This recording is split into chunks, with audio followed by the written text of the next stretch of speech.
protocols like wearing a mask and being socially distanced. Lanark OPP say that rig that was carrying cattle rolled yesterday in Pakenham at 80 cows in the truck. Vets were called to the scene to treat some of the injured animals. 4 of the cows died. The OPP says a truck driver was uninjured and is now facing charges under the Highway Traffic Act.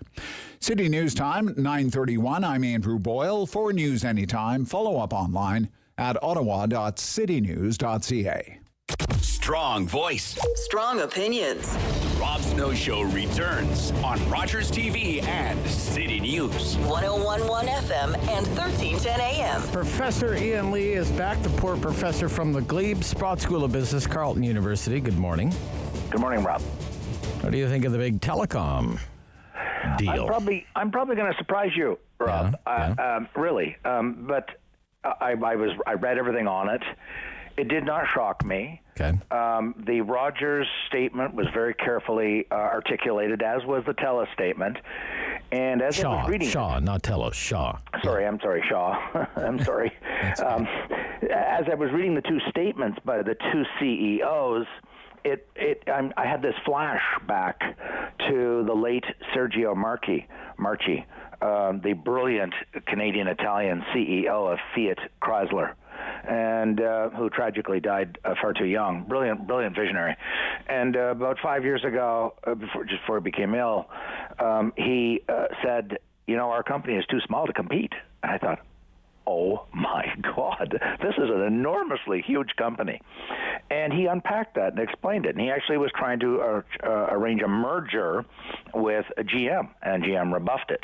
And his argument was that the mandates being imposed on the automobile industry, safety mandates, electric car, autonomous vehicle, mileage increases, on and on and on, electric cars, et cetera, had driven up the cost of R&D to the hundreds of billions of dollars, so much so that the world markets could no longer support 10 automobile manufacturing companies. He said at most the market will only support maybe 5, he argued. This is his interpretation. Right. And that the cost is becoming so great. When I read the two statements, it just hit me right away what's going on. And they did reference, they said, look, the cost to roll out 5G, and not only in the big cities, but in every rural community, northern community, isolated community, is going to cost in the billions and billions of dollars. Yep. And in other words, let's be even more blunt. Rogers and Shaw are too small to achieve the mandates that the Liberals and the NDP want to impose on them, on telecom in Canada. So it then hit me. Some columnists were saying, "Oh, this is going to be looked at by the regulators." Well, it will. Yeah, it will. It absolutely will. But I will predict it's going to get passed. Okay. Because they're going to tell the regulators and the Liberal government and the NDP very bluntly, you want us to roll out 5G to every Tom, Dick, and Harry in the country. Everybody. Every nook and cranny of the country. Every nook and cranny of the country. Yeah. It's going to cost, here's the dollars, Mr. Jagmeet Singh, Mr. Prime Minister. Here's the dollars. By the way, it's going to be $5, $10, $15 billion, whatever. Yeah. Staggering, gargantuan amounts. And the logic for those who are saying, oh, those greedy telecom companies, is really, really simple for those who understand basic evidence. We're the second largest landmass on the planet Earth, second largest after Russia. We're larger than the United States geographically, larger than China, larger than Europe, second largest landmass in the world, and we have the lowest density in the world at 4 people per square kilometer. The Europeans that are my progressive friends love to quote in terms of, mass transit and bicycles and so forth. Sure. They run 250 to 550 people per square kilometer. We have 4. And some people can say, oh, yes, but we're all in the big cities, so it's misleading. Yes, but we've got people in the rural. We've got people in Iqaluit. We want to have high-speed 5G, high-speed available to every last human being in Canada.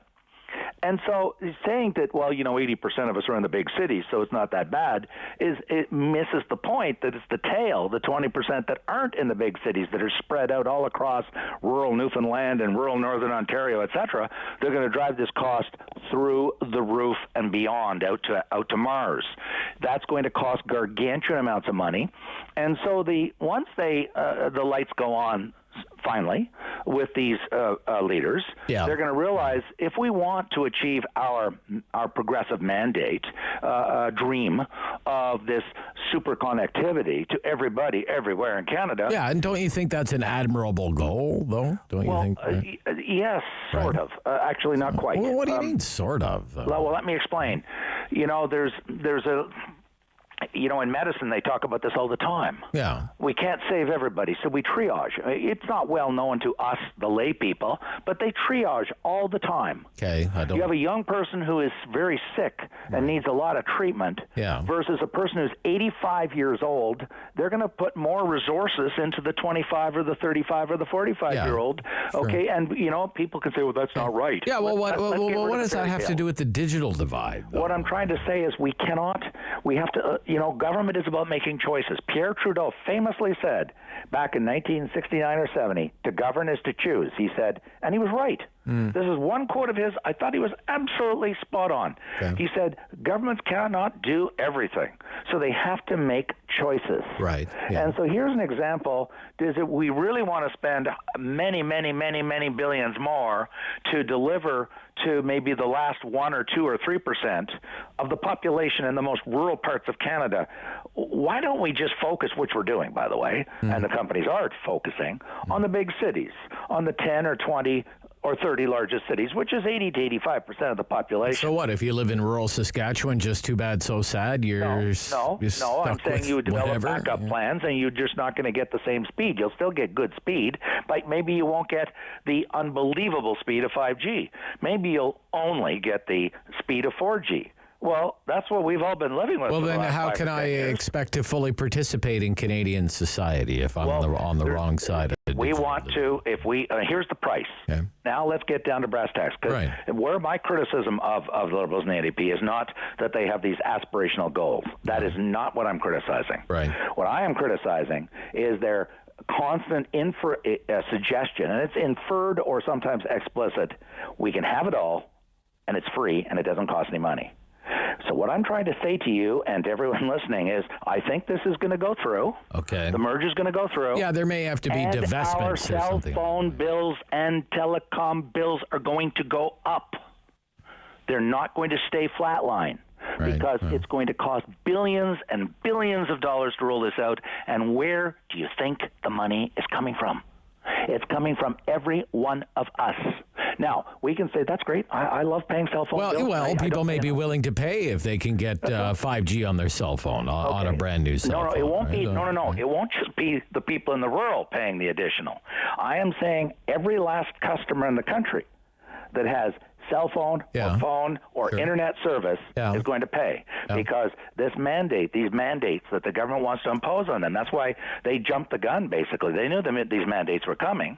That's why Rogers' CEO said, and we promised to do the following. And basically all they're doing was jumping the gun that's coming from government that was going to come from the CRTC, ordering them to do it. Right. So they ran to the front of the line and said... These mandates, meaning you have to invest so many billions of dollars into 5G in rural, remote, indigenous communities. You have to promise to keep an office in Calgary. You have to promise no net job losses, these kinds of things. So what all of those promises they made yesterday were merely running to the front of the line before the government imposed it on them to make it show that to communicate to the public, look, we're being socially responsible and so forth. Yeah.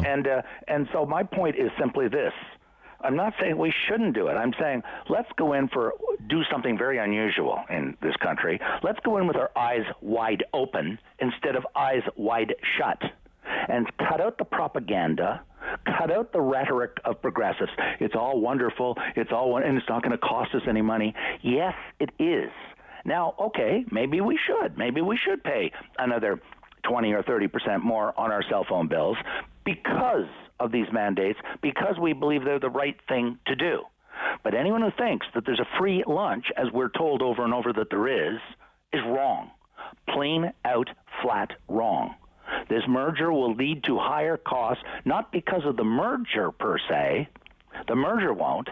Mergers of competitors. Right. I teach this in my class. Yeah. Mergers of competitors lead. But because of the synergy. conditions imposed upon The conditions them. that are being imposed by the that's a government good- on the telecom companies to deliver more and more and more Right. stuff that's going to cost billions and billions of dollars more. And so they have to scale up. These two companies have to scale up to be able to generate the efficiencies and the revenues to afford this. Yeah. That's my argument. That it's the same argument as Sergio Marchi with Fiat. And by the way, they ended up, I believe, merging with Peugeot to create a new car company. And again, they did it because we're just not big enough to compete in the world car market, even though it's a gigantic, many, many times larger than Rogers. And they said, no, we can't do it because the mandates coming from governments on a whole range of things to do with automobiles are so great that the R&D costs have become so staggering that we cannot cut it. Fiat Chrysler. Doesn't the capitalist in you, because you're kind of you're a right of center free market guy, right? I am a free market you're guy. very much Chicago school, right? You're Carleton University, but you're Chicago school. Well, right? You like the invisible hand and everything I else, do. right? I do think it's more efficient. Yeah, Because yeah. I had the wonderful. I mean, isn't there something to be said for, like, you take a remarkable business person like Ted Rogers has built an incredible company, right? You wouldn't doubt that, right? No, I don't. And J.R. Shaw, the same thing out in Western Canada, That's right. And they're knee deep in the cable wars, back when that was a fledgling industry, and there's a beautiful account of it in the report on business today. The two of them in the Toronto club 27 years ago and doing their wheeling and dealing, and how they felt kind of out of place at the Toronto club, like it was Buckingham Palace. Right. So isn't there something to be said for these great Canadian businessmen, these family dynasties, one saying, we're going to buy you, and the other saying, yeah, and here's our price, 40% premium over over whatever the stock is trading at now. I mean, isn't there something to be said for, I built a company, you built a company, I think I should buy your company, and together we'll be stronger, and we'll take on the competition from there? What do you think?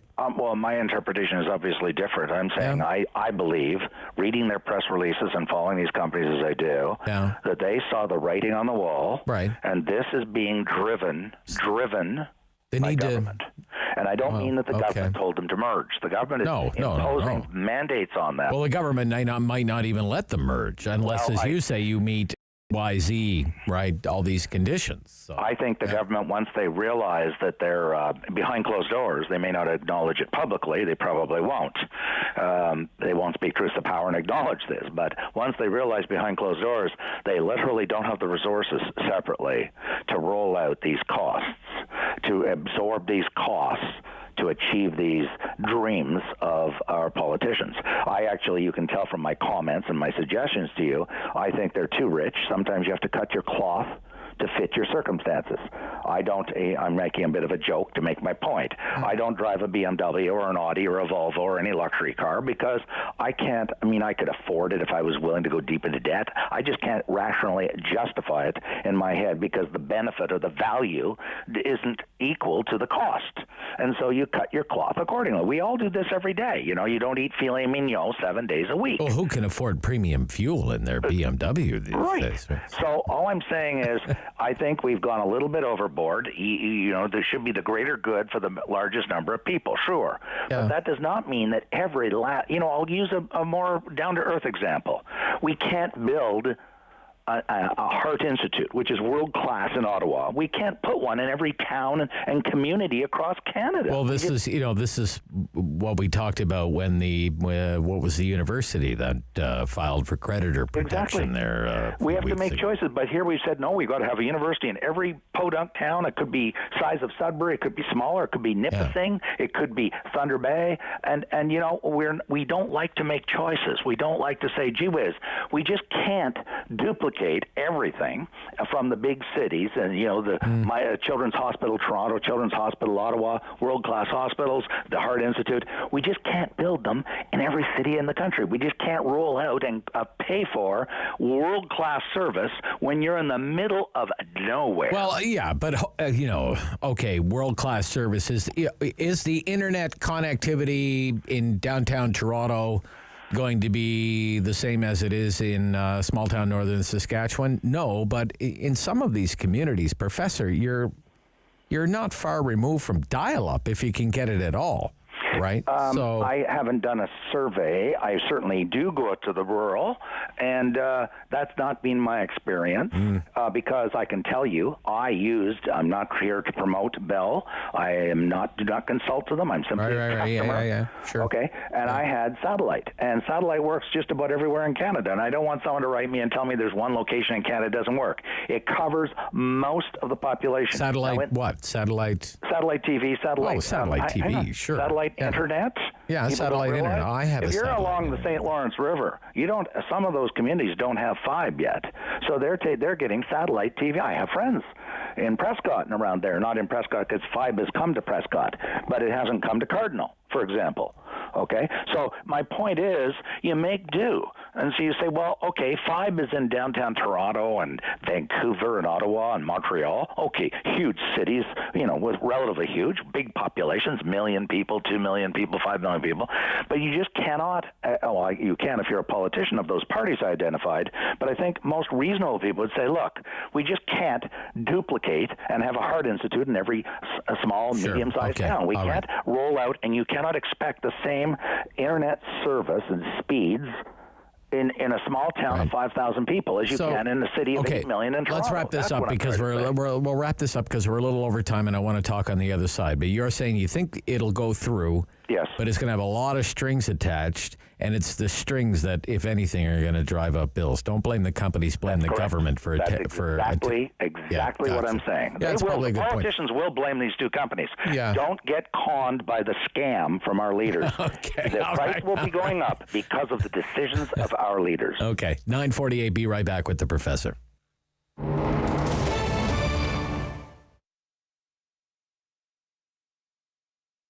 Opening a business especially in a pandemic, in that kind of situation, is very challenging. First, people don't know me, people don't know my product. To build a new clientele, to build a trust for them, to show them that I care about it. I do love my food. That was the biggest challenge. And of course, in all lockdown, where I had to face it regards my employee, girls, ladies, what they work for me. I didn't want to tell them, sorry, I'm closed, I'm not having a job for you. No, they have families, they have kids to feed. So this is very important because we are family orientated. And we decided to open. We, of course, essential business. So been very tough, very, very tough, as we didn't see people on the road. Market was completely quiet, but we knew it that we have to wait, and we knew it that we're gonna be fine. In this town, we built online shop, Vedel Online, and we did Uber Eats, which one is picking up and is very, very popular. We have a really good feedback. So this is the song from my heart. And and we try to expand. I'm thinking about opening another location. So I want to make Vedel famous. I want to make the Vedel place to be for all the families with kids. Try the traditional food, what the grandparents cooked in the countries when they're from, or even Canadian people. They're more than welcome to come and try our famous pierogis. I try to be passionate about my food, organic food made with love, with all homemade, organic. So you can find food from all over the Europe: Polish, German, Ukrainian, Romanian, French, Armenian. So all kind of different types of food. Homemade lunches. We focus on the homemade lunches, grandma style. I keep always saying, like in my Genia Babcia house, how she cooked. I wanted this love and this food over here because I believe that will bring all people around me. And all the organic cold cuts, lovely selection of sausages, cheeses, European cheeses, great selections of mustards, French cookies. All what you need from Europe you can find here at the Vedel Touch of Europe. If you think good way, that's it. You have to. I had the option to cry in the corner and say, oh, pandemic is coming. No, you need to stand up and fight for it and have your eyes open, think outside of the box and do it. With Rob. The Rob Snow Show returns on Rogers TV and City News, 101.1 FM and 1310 AM. Back with Professor Ian Lee, Sprott School of Business, Carleton University, keen observer of all things political. So the Conservative Party of Canada, official opposition, polling numbers not great. 28% in the polls. Could usually rely on 30% rock solid blue Conservative support in the days of Stephen Harper. That is not the case right now. And I would say even Andrew Scheer. Andrew Scheer scored 34% in the last election, so 6 points below where Andrew Scheer was tracking during the last election. Policy convention on Thursday, speech a couple of days later from the leader that he must nail and outline some kind of vision. What would you like to, well, first of all, what do you think is going on to explain that? And what would you like to hear from Aaron O'Toole, the Conservative leader, Professor? I am really hoping, I'm not sure it'll happen. I don't know. It might not. But I'm hoping he'll do what Richard Nixon called the bold stroke. And whatever one thinks of Nixon and the Watergate, he was a remarkable president. He was truly a remarkable president. I don't mean because of the Watergate.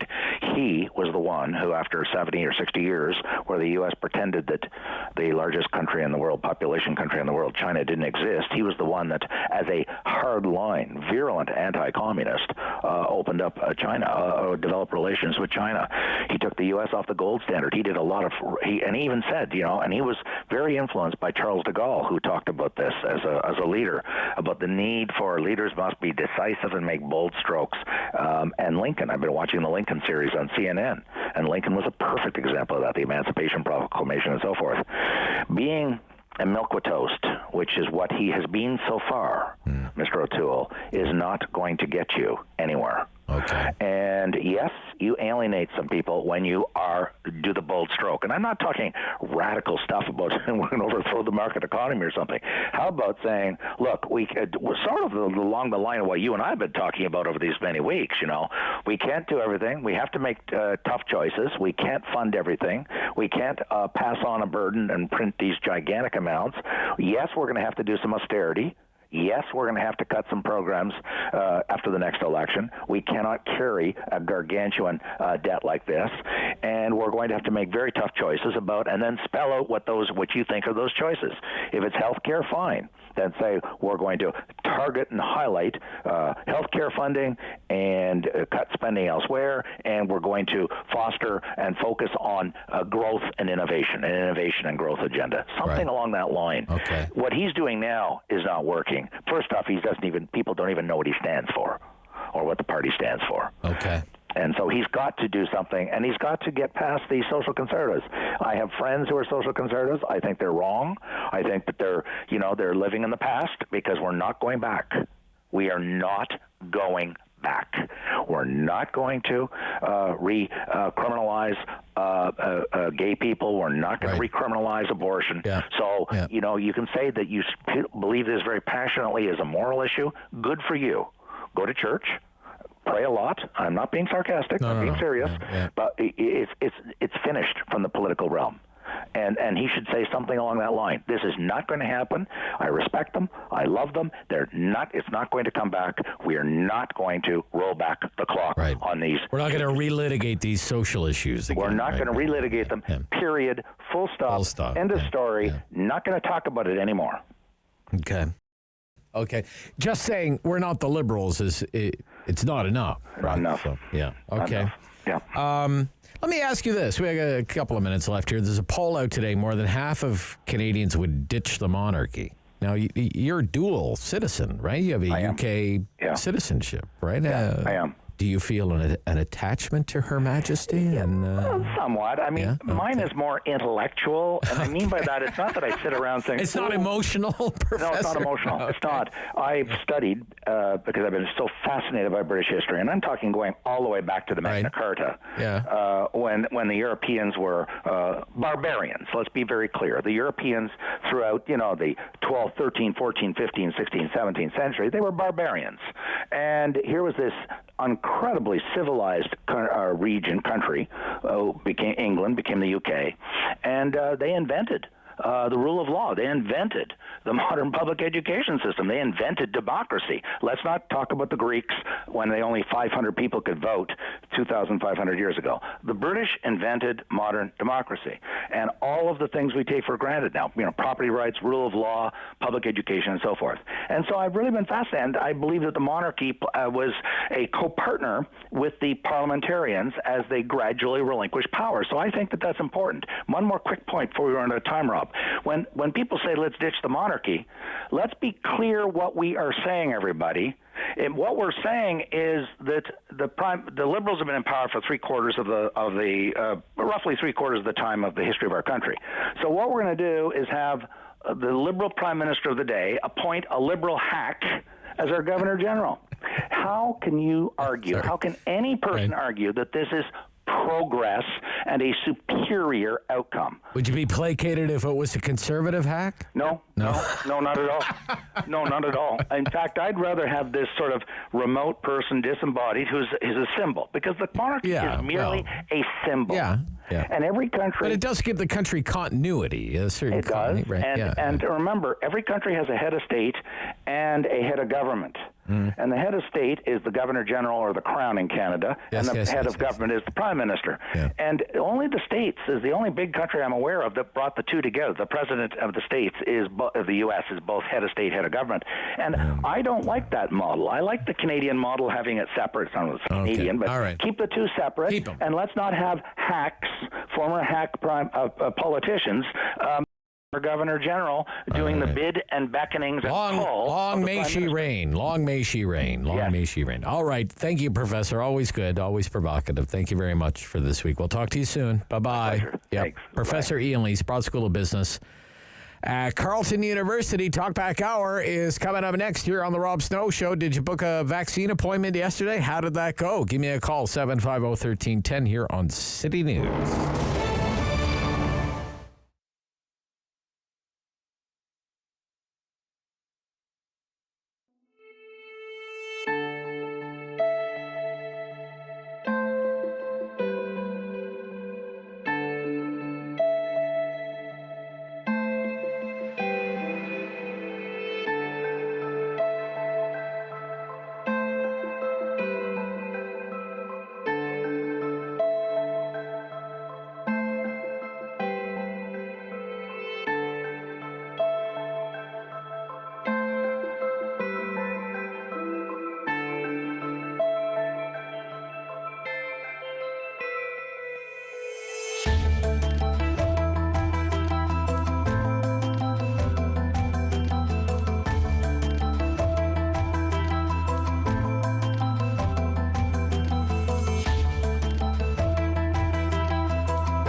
local news in Ottawa and the Valley. This is City News, now on 101.1 FM and 1310 AM. It's Tuesday, March 16th. Good morning. I'm Andrew Boyle. Right now in Ottawa and in Smiths Falls, minus 7 degrees. And here's what's making news in Ottawa and the Valley. Well, breaking news this morning, the National Advisory Committee on Immunization has updated its guidance on the AstraZeneca vaccine, now saying it's safe for seniors. Here's City News Parliament Hill reporter Cormac McSweeney. After creating confusion around the AstraZeneca shot by providing conflicting advice from Health Canada, the advisory committee is now joining the regulator and saying the vaccine is good for use among all adults 18 years and older. Initially, NACI said there wasn't enough data on the effectiveness of the shot on people 65 years of age and older, so it advised that age group to avoid the vaccine. However, Dr. Caroline Quash, the head of the committee, says there's new data which has prompted their change in position. So there's now real-world evidence from the UK who has administered the AstraZeneca vaccine to people 65 years and over. This evidence demonstrates that the vaccine is safe in those studies and effective in older adults, particularly against severe COVID-19 disease and hospitalization. The new guidance comes as concerns in Europe rise. The shot may be linked to blood clots. Many European countries have suspended use of the vaccine, but Health Canada, the European regulators, and the World Health Organization say there's no proof the shot is the cause of these blood clots, and it is safe. Cormac McSweeney, Parliament Hill. City News Time, 10:02. And now the forecast with meteorologist Jill Taylor. Well, after a cold start, we'll climb above the freezing mark today, the high near 3. We'll have some clouds that work in for the afternoon, -8 for the low and partly cloudy. And then tomorrow, mainly sunny and the high near 9. And right now in Ottawa and in Smiths Falls, it's -7 degrees. It is a sign of hope in this pandemic. Live in-person music returning to Ottawa later this month. It's with an experiment showing the safe way to reopen that industry through rapid COVID-19 antigen screening.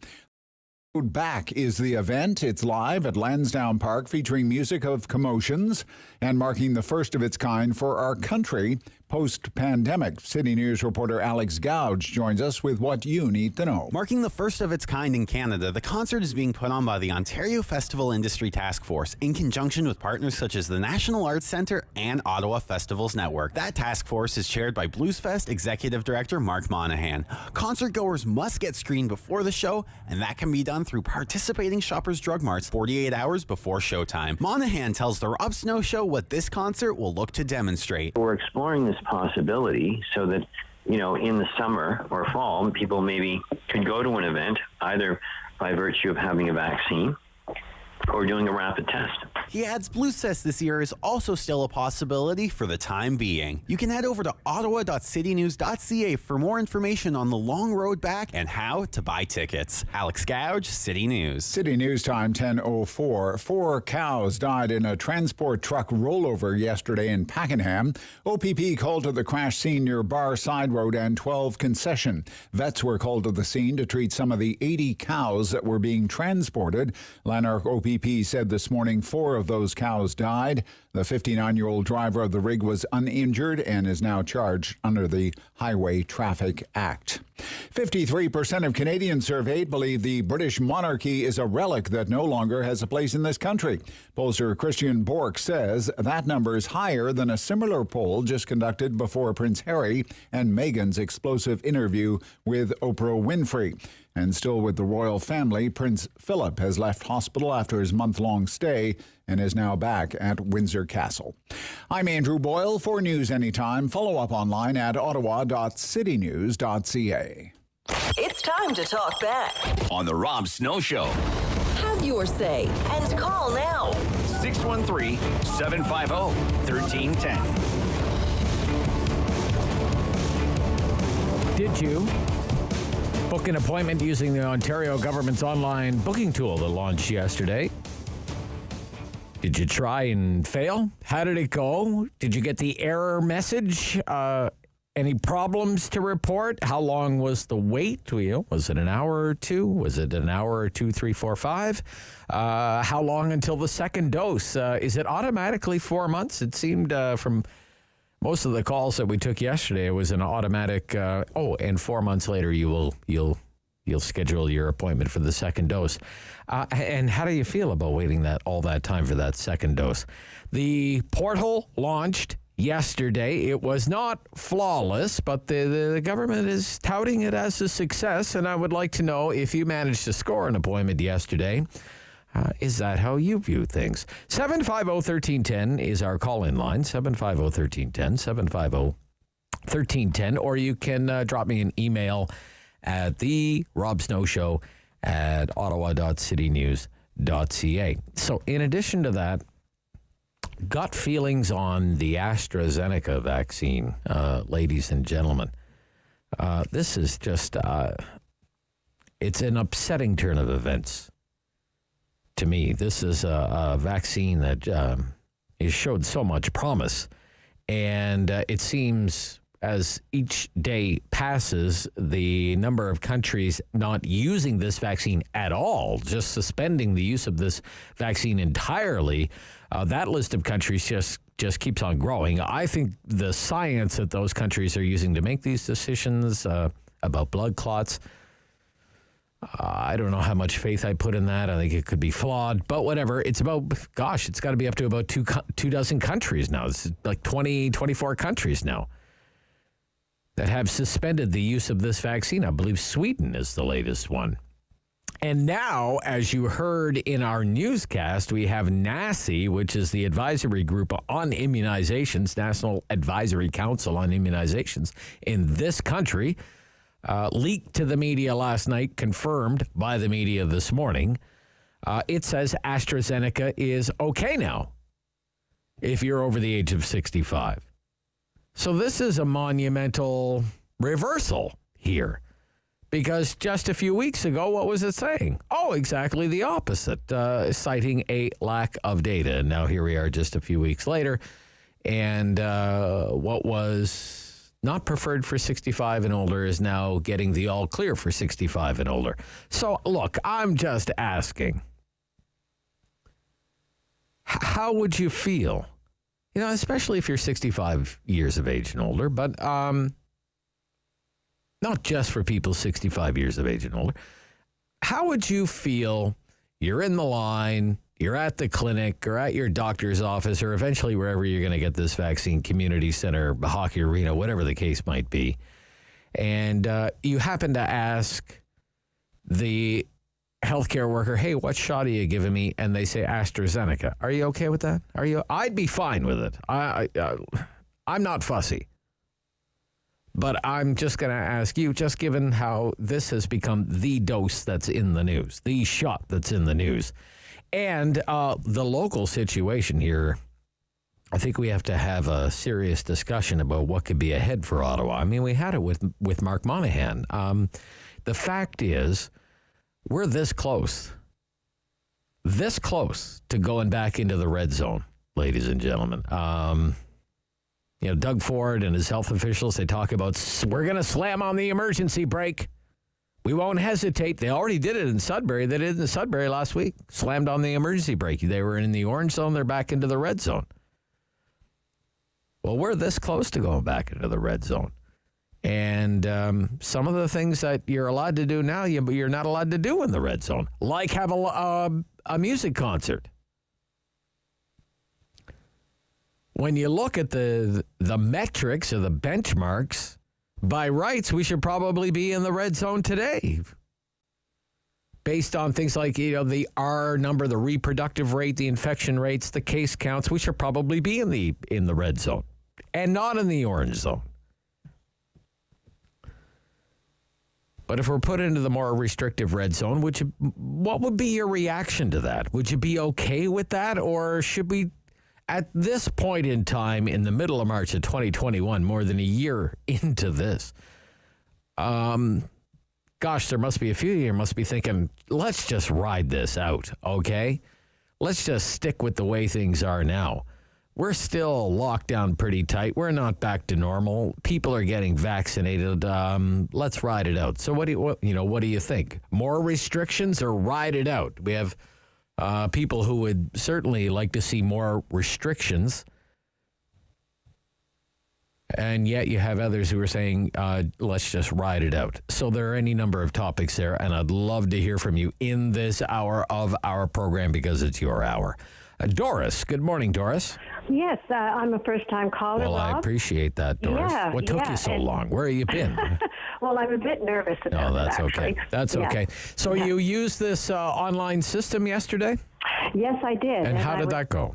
Actually, I don't consider myself computer savvy, but I thought it was great. Okay. Actually, I was able to register both my husband and I. Everything was very, very explicit. So I must say it was a good experience for me because I was nervous. I thought, I could have a problem when I got in. Right. And I was about, maybe 35 to 40 minutes. But you know what? Oh, gee, that's not bad. Yeah, and it's constantly telling you where you are in the queue and gives you dates. Options for dates. Okay. Yeah, okay. I thought it was great. It was good. So let me ask you a few questions. What time, because it opened at 8 o'clock, did you sign right on at 8 o'clock? Yes, just maybe 2 or 3 minutes after 8. Okay. Yeah. And when you first went on, how many people did it say were ahead of you? Do you remember? Yes, I think there was about thousands, right? 1,600 to 20. Yeah. Right. No, at least I would say about 1,600 to 2,000. I would say ahead of me, it told you, and there was a little person walking across the screen showing you where you were, and it was constantly coming in, telling you how much longer it would be. Yes. I found it was actually very helpful. Okay. So when is your appointment? Did you get appointments on the same day, or? Yes. Yeah. The emails came right away. Okay. And I made one for myself and my husband. Yes. Okay. And Friday of next week. And it's only 15 minutes from our house, so it's that's great. good. That's good. Yeah. Out in Canada. Good. Yeah, because they're doing there's a community center out there. I can't remember the name of it now. Yes, it's on Stanhurst, I think it is. Right, okay. Stanhurst. Yeah. And was it automatically 4 months between Yes, appointments? they automatically, that's another thing. Your second appointment, it comes up and gives you a date for that. Yeah. And it's 4 months to the day, actually. 4 months to the day. Okay. Yeah. Okay. Yeah, and how do you feel about that? Are you okay with that? Well, you know what? I'm just so happy to be able to get out and, be careful, but not be quite, because we've been really, because of our age, we've been really isolated from our families and grandchildren. And so it's good for that reason. I'm just happy that now I want to ask you one more question here, because, there's all this news about the AstraZeneca vaccine, and now we've had this advisory committee say it's okay to use over the age of 65. They've been doing that in Quebec already, using it over on seniors already, right? Retirees.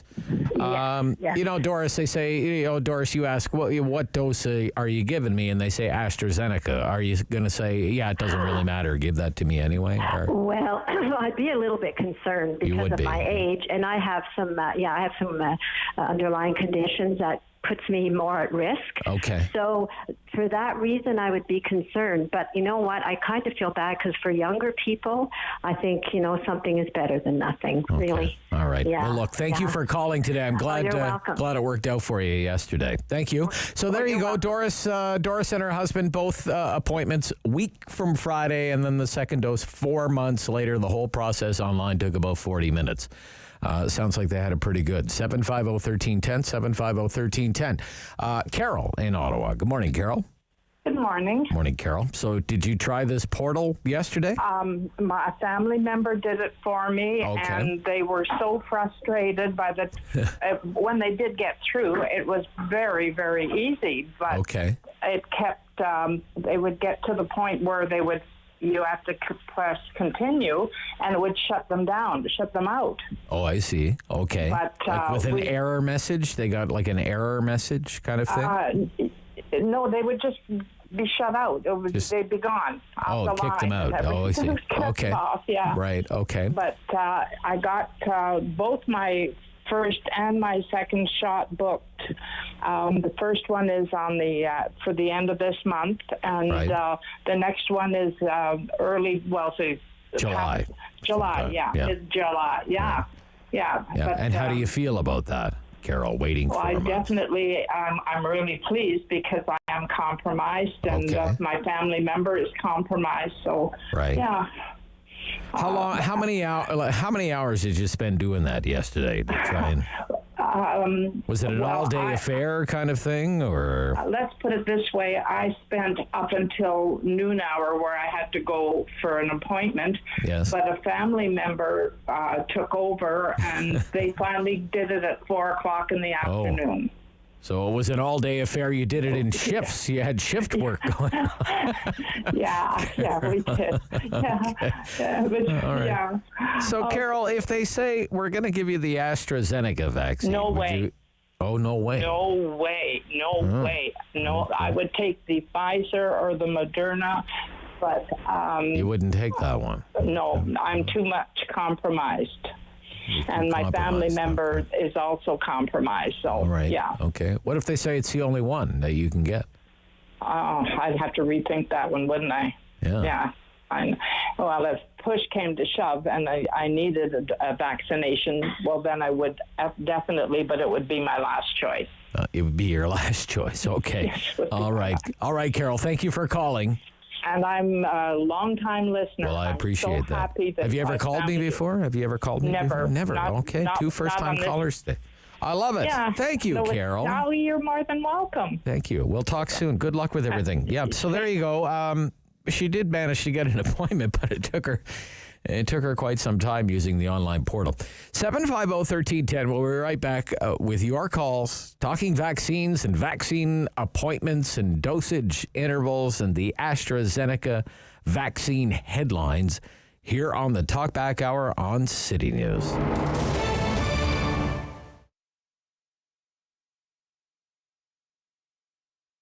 Part of the reason I got back into this is because I am creative, and I also wanted to kind of have a fun flair, 50s vibe. All of the boxes are kind of fun names, the colors are fun, the logo is fun, and it's not just the package that I want to bring joy to people's lives, it's also the feeling that they get when they receive it, to know that there's someone that thinks of them and they're missing them and showing that they care when they can't be there.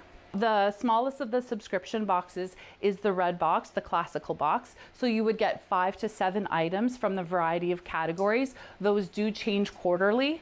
However, with items that are more popular, we'll bring them back as people ask for them, or you could get them as an add-on option. And then those items will be included in the Jazzy box, the same items from the first, although they'll be in a larger size, more quantity, as well as a couple extra items. And then in the largest box, the Doo-Wop Deluxe, which is our most popular, that is a comprehensive offering of all of the other 2 boxes, plus additional.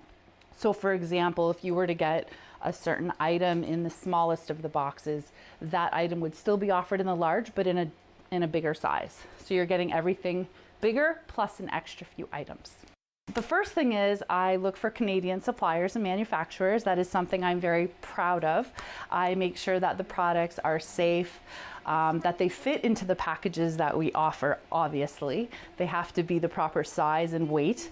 I have approximately 300 items that we have so far that we can order that basically help make people's lives easier. There's snacks, there's self-care items, there's entertainment, a little bit of everything.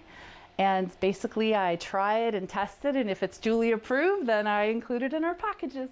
So some of the categories that we have is we offer treats, which is of course everyone likes treats, no matter how old you are.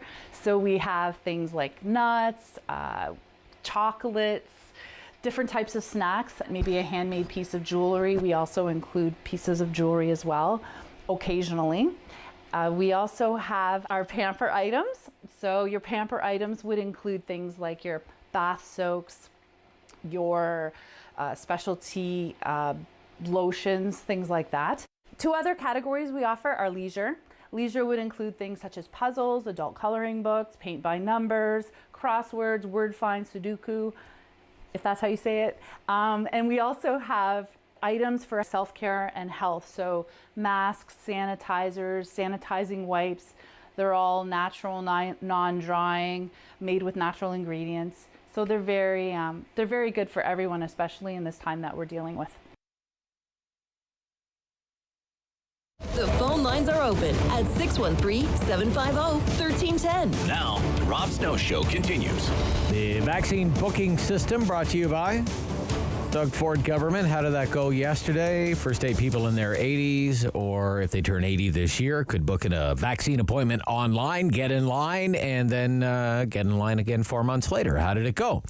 Good, bad, or complicated? Good, bad, or complicated?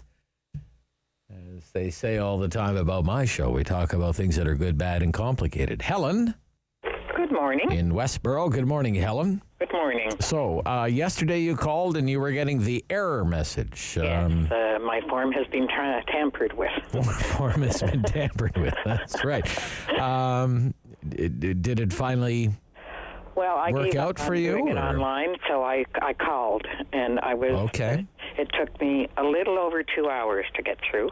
On the phone? Yeah, on the phone, yeah. Okay, all right. But it went very well. The person taking the information was excellent, very charming, very helpful.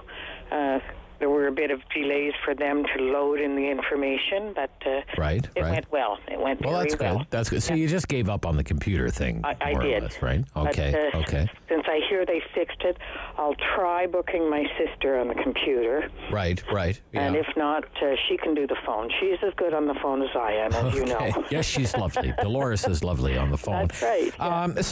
But let me ask you on this, between being on the phone and trying on the computer, how many hours would you say you spent on that yesterday? 7. 7 hours, really? Yeah, okay. yeah. Wow. Yeah, 2 hours on the phone. It's a good thing you're retired. Yes, but the thing is, I'm herding cats. I have a stray cat that I'm trying to capture. And in between that and herding cats, I guess I was herding cats all day. Okay, so, and did it, even on the phone, was it automatically 4 months? Yes. It was, yeah. March 24th is my first one. Yeah. And the second one is on Bastille Day, July 14th. Okay, all right. Yeah. And it's at City Hall. At City Hall. Okay. Yeah. Now, what if they said, you ask, what am I getting? And they say it's AstraZeneca. I'm a little leery of AstraZeneca. A little leery, okay. Because in my family, on the male side anyway, there's been issues with blood clots. I've had several relatives that died from blood clots, so right. You'd be leery, but what if it was, well, Helen, look, you've waited all this time and it's this or nothing. I guess I'd go for it. You'd go for it, yeah. Okay. Yeah. All right, Helen. Thank you. Yep, thank you for calling. Thank you. Yep. Most of us in the media, we only do stories when the government messes up. So that's the nature of this story. If everything goes well, that's not much of a news story, is it? Government runs program flawlessly. Well, when was the last time that even made the news? Government messes up royally? Yeah, that's news. It's not breaking news, but that's the kind of story we like in the news media. But whatever your experience, I'd like to hear about it this morning. Took a number of calls yesterday, and I love your eyewitness accounts, and I just wanted to follow up today. Because there were some issues yesterday, but they said they were sorted out by the time we were off the air with the Rob Snow Show. Canada, Bill. Good morning, Bill. Good morning, Rob. It's first-time caller. Well, another one. Wow, we're on a roll this morning. Actually, it's our daughter that put it on in the internet. Okay. And that went fairly well. That's good. When she got on, she had to wait. They told her 54 minutes or something. And the ways she got on and got the confirmation at 8:54 or something like that. So pretty much right on time. Mine for 1:15 on the 26th. Okay. And it took her 5 minutes more to get on from my wife. And she doesn't get out there till 7 o'clock at night on the 8:15 on the 26th. Okay. And we talked to a lot of people, our friends and that we have, that got on the phone, and they got in the 23rd, 24th, 25th. Yet the ones on the internet, there's somebody else that just phoned in and said they don't get in till later next week sometime too. Right. The 26th. Yeah, a lot of, on the internet. So why is there such a difference between the people that phoned in and the people that got in on the internet? Yeah, I'm not sure, Bill. I don't know the answer to that. It's a good question. I know my wife was very upset because her sister got in quicker than what she did. Oh, I see. So there's vaccine envy in the family right now, by the sounds of it. We phoned. Yeah, we phoned and that, but actually going on that's the only gripe that we have is that my wife was got her confirmation number 5 minutes after I did, and yet she goes down at 7 o'clock at night, 8:15 at night. And we don't like to go out and drive at 8:15 at night so much, so we may have to get somebody or take a taxi to go. Yeah. That's the only thing. Was it automatically 4 months between? 4 months between? Yeah, 4 months. Yeah, and are you okay with that? I guess so. Yeah, it's not that you have any choice. No choice right now. No choice. What if they said it's the AstraZeneca dose? Would you be okay with that, or would you? Oh, not really. We don't really want that one. You don't really want that one. No. Yeah. Okay. All right. Anyway. Well, look, I'm glad you got your appointments. I can't explain why people on the phone seem to be a few days earlier, and you're on a week from Friday. But it's good that you're in there. Thank you, Bill. Okay. Yeah. Less than an hour though. Less than an hour on the computer for them. Let's take one more. I think we should be able to zip through this one here. Ann, Ottawa. Good morning, Ann. Hello? Yeah, hi, Ann. Oh, sorry. I had to take it off. That's okay. Go ahead. Yep. You know what? Now I'm in the horns of a dilemma because I'm over 65, and now they turn around and say, oh, well, we're going to approve this for over 65. This is such a gong show, this it's whole kind thing. of a very gong showish, yes. But then I just read in an article on CTV, the AstraZeneca, it says it's only 63% effective. The other two are way more effective. And isn't that better if you're older? Like, I find this whole thing is such a gong show. It's just, what I'm going to do is I'm going to talk to my doctor and ask him, because I do have high blood pressure, so I'm worried about that. My mother had a stroke. Sure. So, there's just so much, and maybe the shot didn't cause that, the blood clot, but you can't blame us. Like, we're well, especially, and this, I'll get a little bit more into this after the news. It's hard to make the connection. People are trying to make the connection between the shots and the vaccines.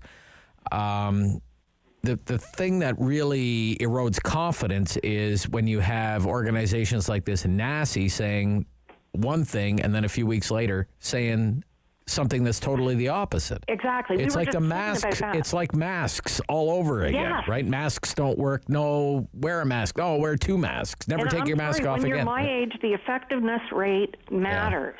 Okay, because your immune system gets weaker the older you get. So you've got a better immune system when you're 40 than you do when you're 65. That's just a medical fact. All right, got to run. Thank you, Ann. Yeah, thank you for your call back. We've reached halftime. Talk back hour on City News.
one for local news in Ottawa and the Valley.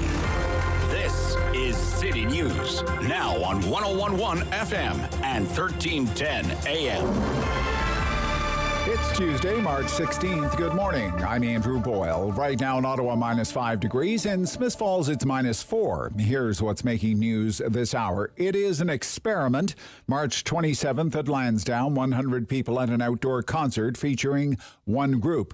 One of the organizers, Mark Monahan, says the idea is to see if an event partnered with Shoppers Drug Mart, who will rapid test all people involved, and those attending will have to continue with COVID rules once there, like mask wearing and socially distance. Monahan says this is the first of its kind in Canada since the pandemic began. He tells City News the plans are still on for Bluesfest this summer, but it's all based on things beyond their control, like rate of vaccine and the rate of case counts from COVID. Now, that latest case count in Ontario shows another 1,074 cases being reported today. Of that number, Ottawa has 66. There are 10 in the Eastern Ontario Health Unit, 7 in Leeds, Grenville, Lanark, and 2 in Renfrew. The province is also reporting another 11 deaths from COVID-19. 4 cows died in a rollover of a tractor-trailer in Pakenham yesterday. More than 80 head of cattle on board a truck when it rolled on its side. The driver was not hurt, but now faces a charge under the Highway Act. Vets had to be called in to treat the cattle injured in that crash. City News Time at 10:32. I'm Andrew Boyle. For news anytime, follow up online at ottawa.citynews.ca. It's time to talk back on the Rob Snow Show. Have your say and call now. 613-750-1310. We're talking about the online vaccine portal yesterday. We're talking about the AstraZeneca vaccine, the potential for Ottawa to go back into the red zone. Whatever your experience, I would like to hear about trying to book an appointment for a vaccine yesterday if you qualified, if you turn 80. Took a number of calls on this yesterday, and I just want to follow up today. Remember, the Ford government didn't rush this and took a lot of heat for this online booking system not being deployed until the middle of March, until the 15th.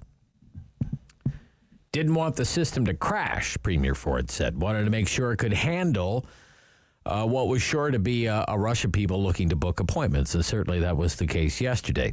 Out of an abundance of caution. And it took a lot of flack for that. That the Ontario booking system was behind the booking systems that had been launched in some other provinces. So yesterday was a big day. And it was a big test for the Ford government. Did it pass or fail the test? 750-1310, 750-1310, 750-1310. I mean, the worst case scenario would have the Ford government delay the launch of its online booking system and then have it crash anyway. They were holding their breath, they had their fingers crossed, hoping that this system would hold up. I did get some calls and emails yesterday from some people. For some, and it's kind of like today. For some, it worked fine. For some others, not so much. They get this error message. Form has been tampered with. That was an issue for a few people yesterday, and then later in the afternoon, the government said they were aware of the problem. They found the bug and they fixed it. So I'm all for picking up where we left off yesterday on that topic at 750-1310, 750-1310, or Rob Snow Show at ottawa.citynews.ca. Quite a few emails. Dave says, I booked for my mother yesterday afternoon, was booted out using a Chrome browser in Windows, but breezed through using Microsoft Edge. Total overall time 15 minutes. As well, I phoned Shoppers Drug Mart in Kingston yesterday, and my wife and I had vaccines in arms within 2 hours. Wow. I think the Astra blood clotting issue is holding people back, according to Dave.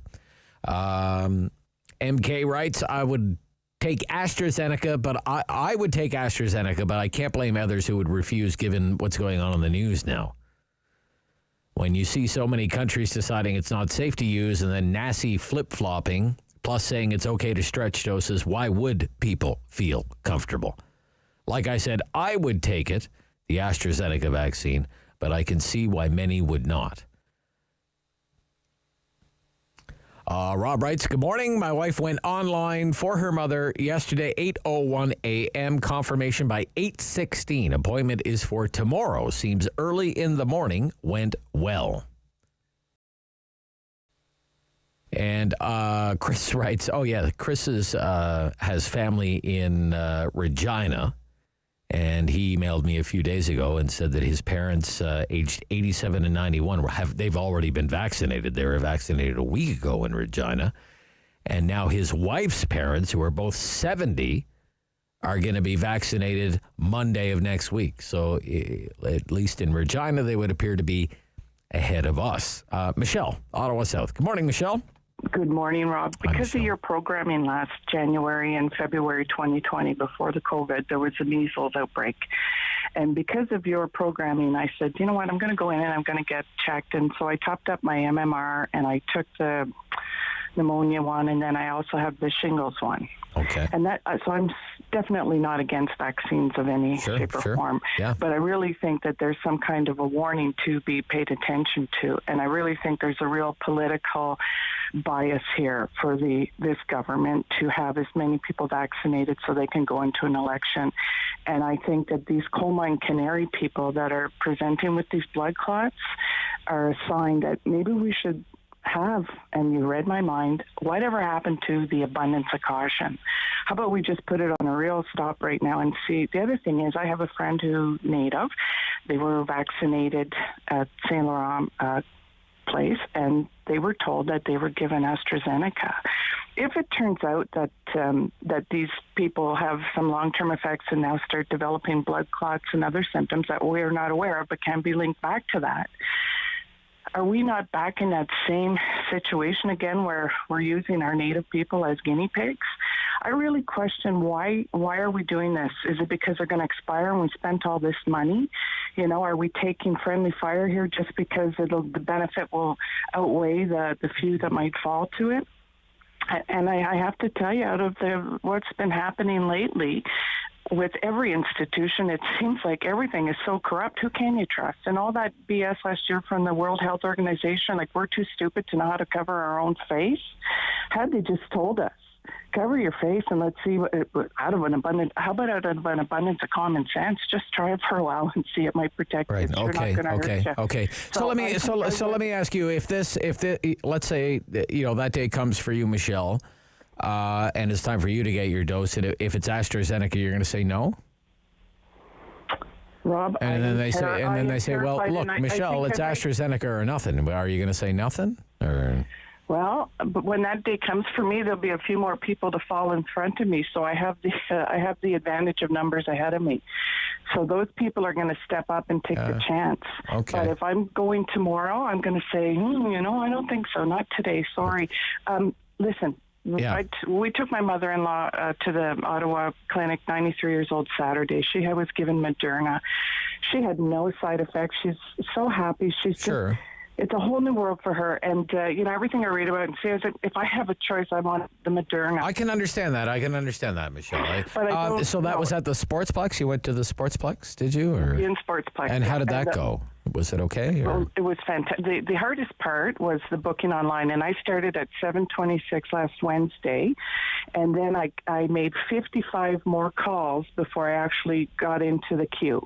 And once I was in the queue, it was at 1:45. I waited 47 minutes before I was given an appointment, and I have to tell you, they were polite, kind, fantastic, considerate. They weren't rushing. It was so well done. The city of Ottawa really did a great job. Okay, Saturday, good. when my mother-in-law showed up, it was 3:25 her appointment. It was another hour before she was in, but still, who cares? It was fantastic. Yeah. And everything, God willing, has gone perfect, and let's hope it. But I would wish that for everybody, of course. But I really do think if you want me to take AstraZeneca, show me Justin Trudeau. You take yours. You give it to your wife. You give it to your kids. Let's see. The whole Liberal cabinet take their AstraZeneca shot. Okay. Yeah. Okay. I thank you, Michelle. I forgive people for being suspicious, and this is what is, to me, it's a terrible turn of events.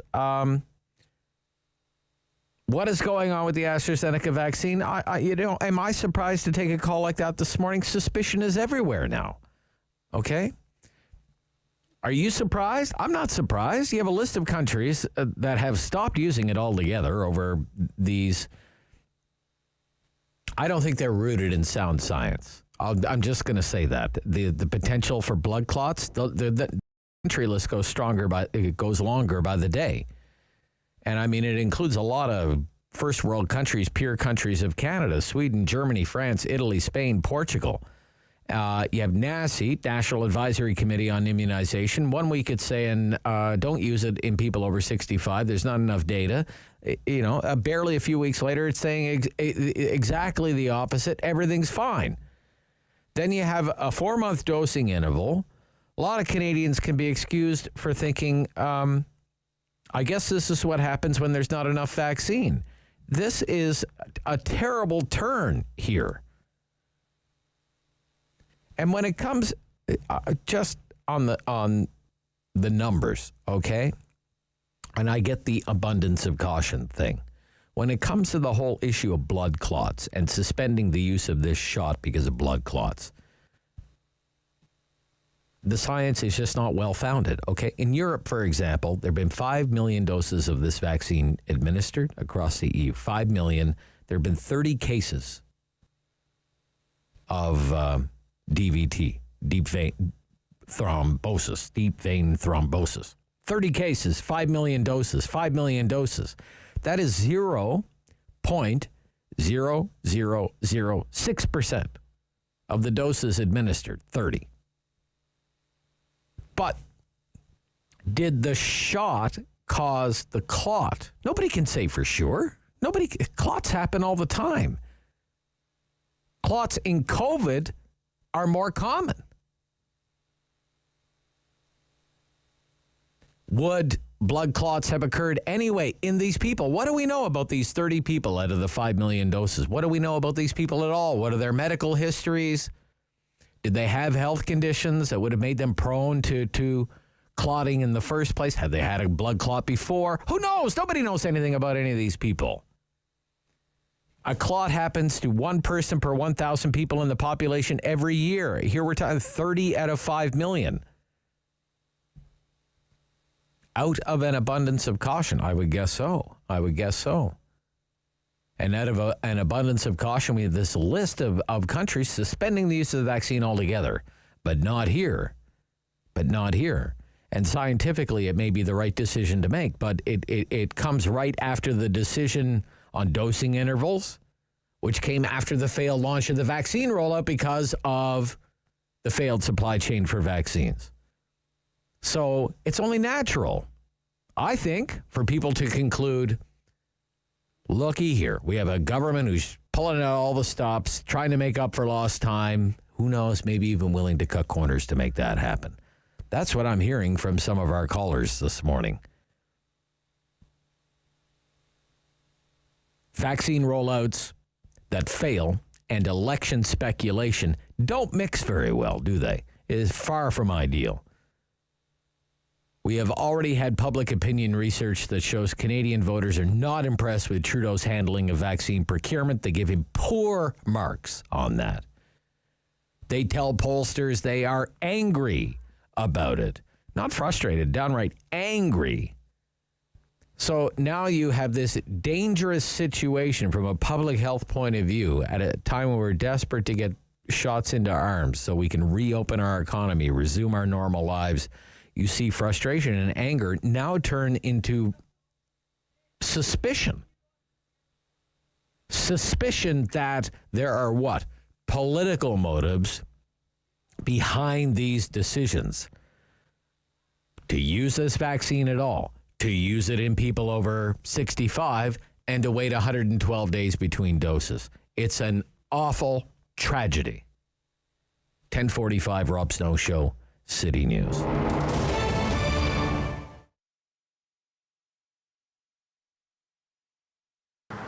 I always knew I was going to own my own business, and I've always wanted to have a store.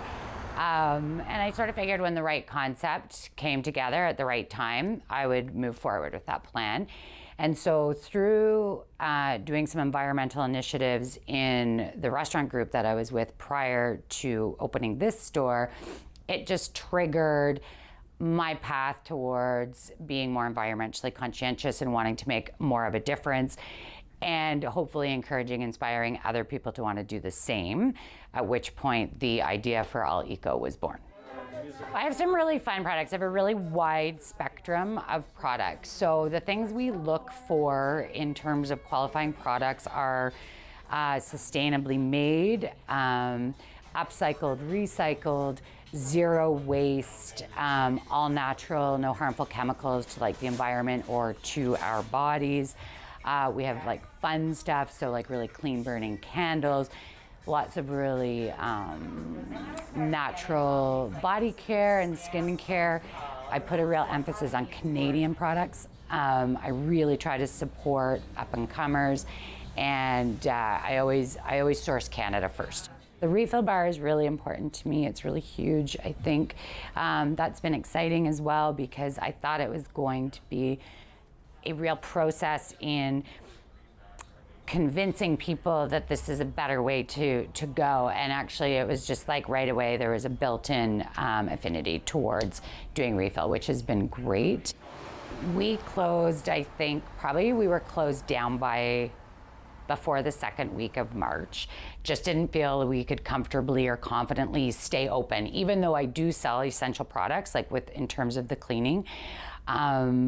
But we just didn't feel we could make a safe space for ourselves or our customers at that time, and especially with the information we had at the time. So we did close our doors, at which point I did not have a website, because that was I hadn't even scheduled myself to have a website at that point. So that was sort of like full speed moving towards that and trying to drive the business at the same time, still get myself on the map because I was so new.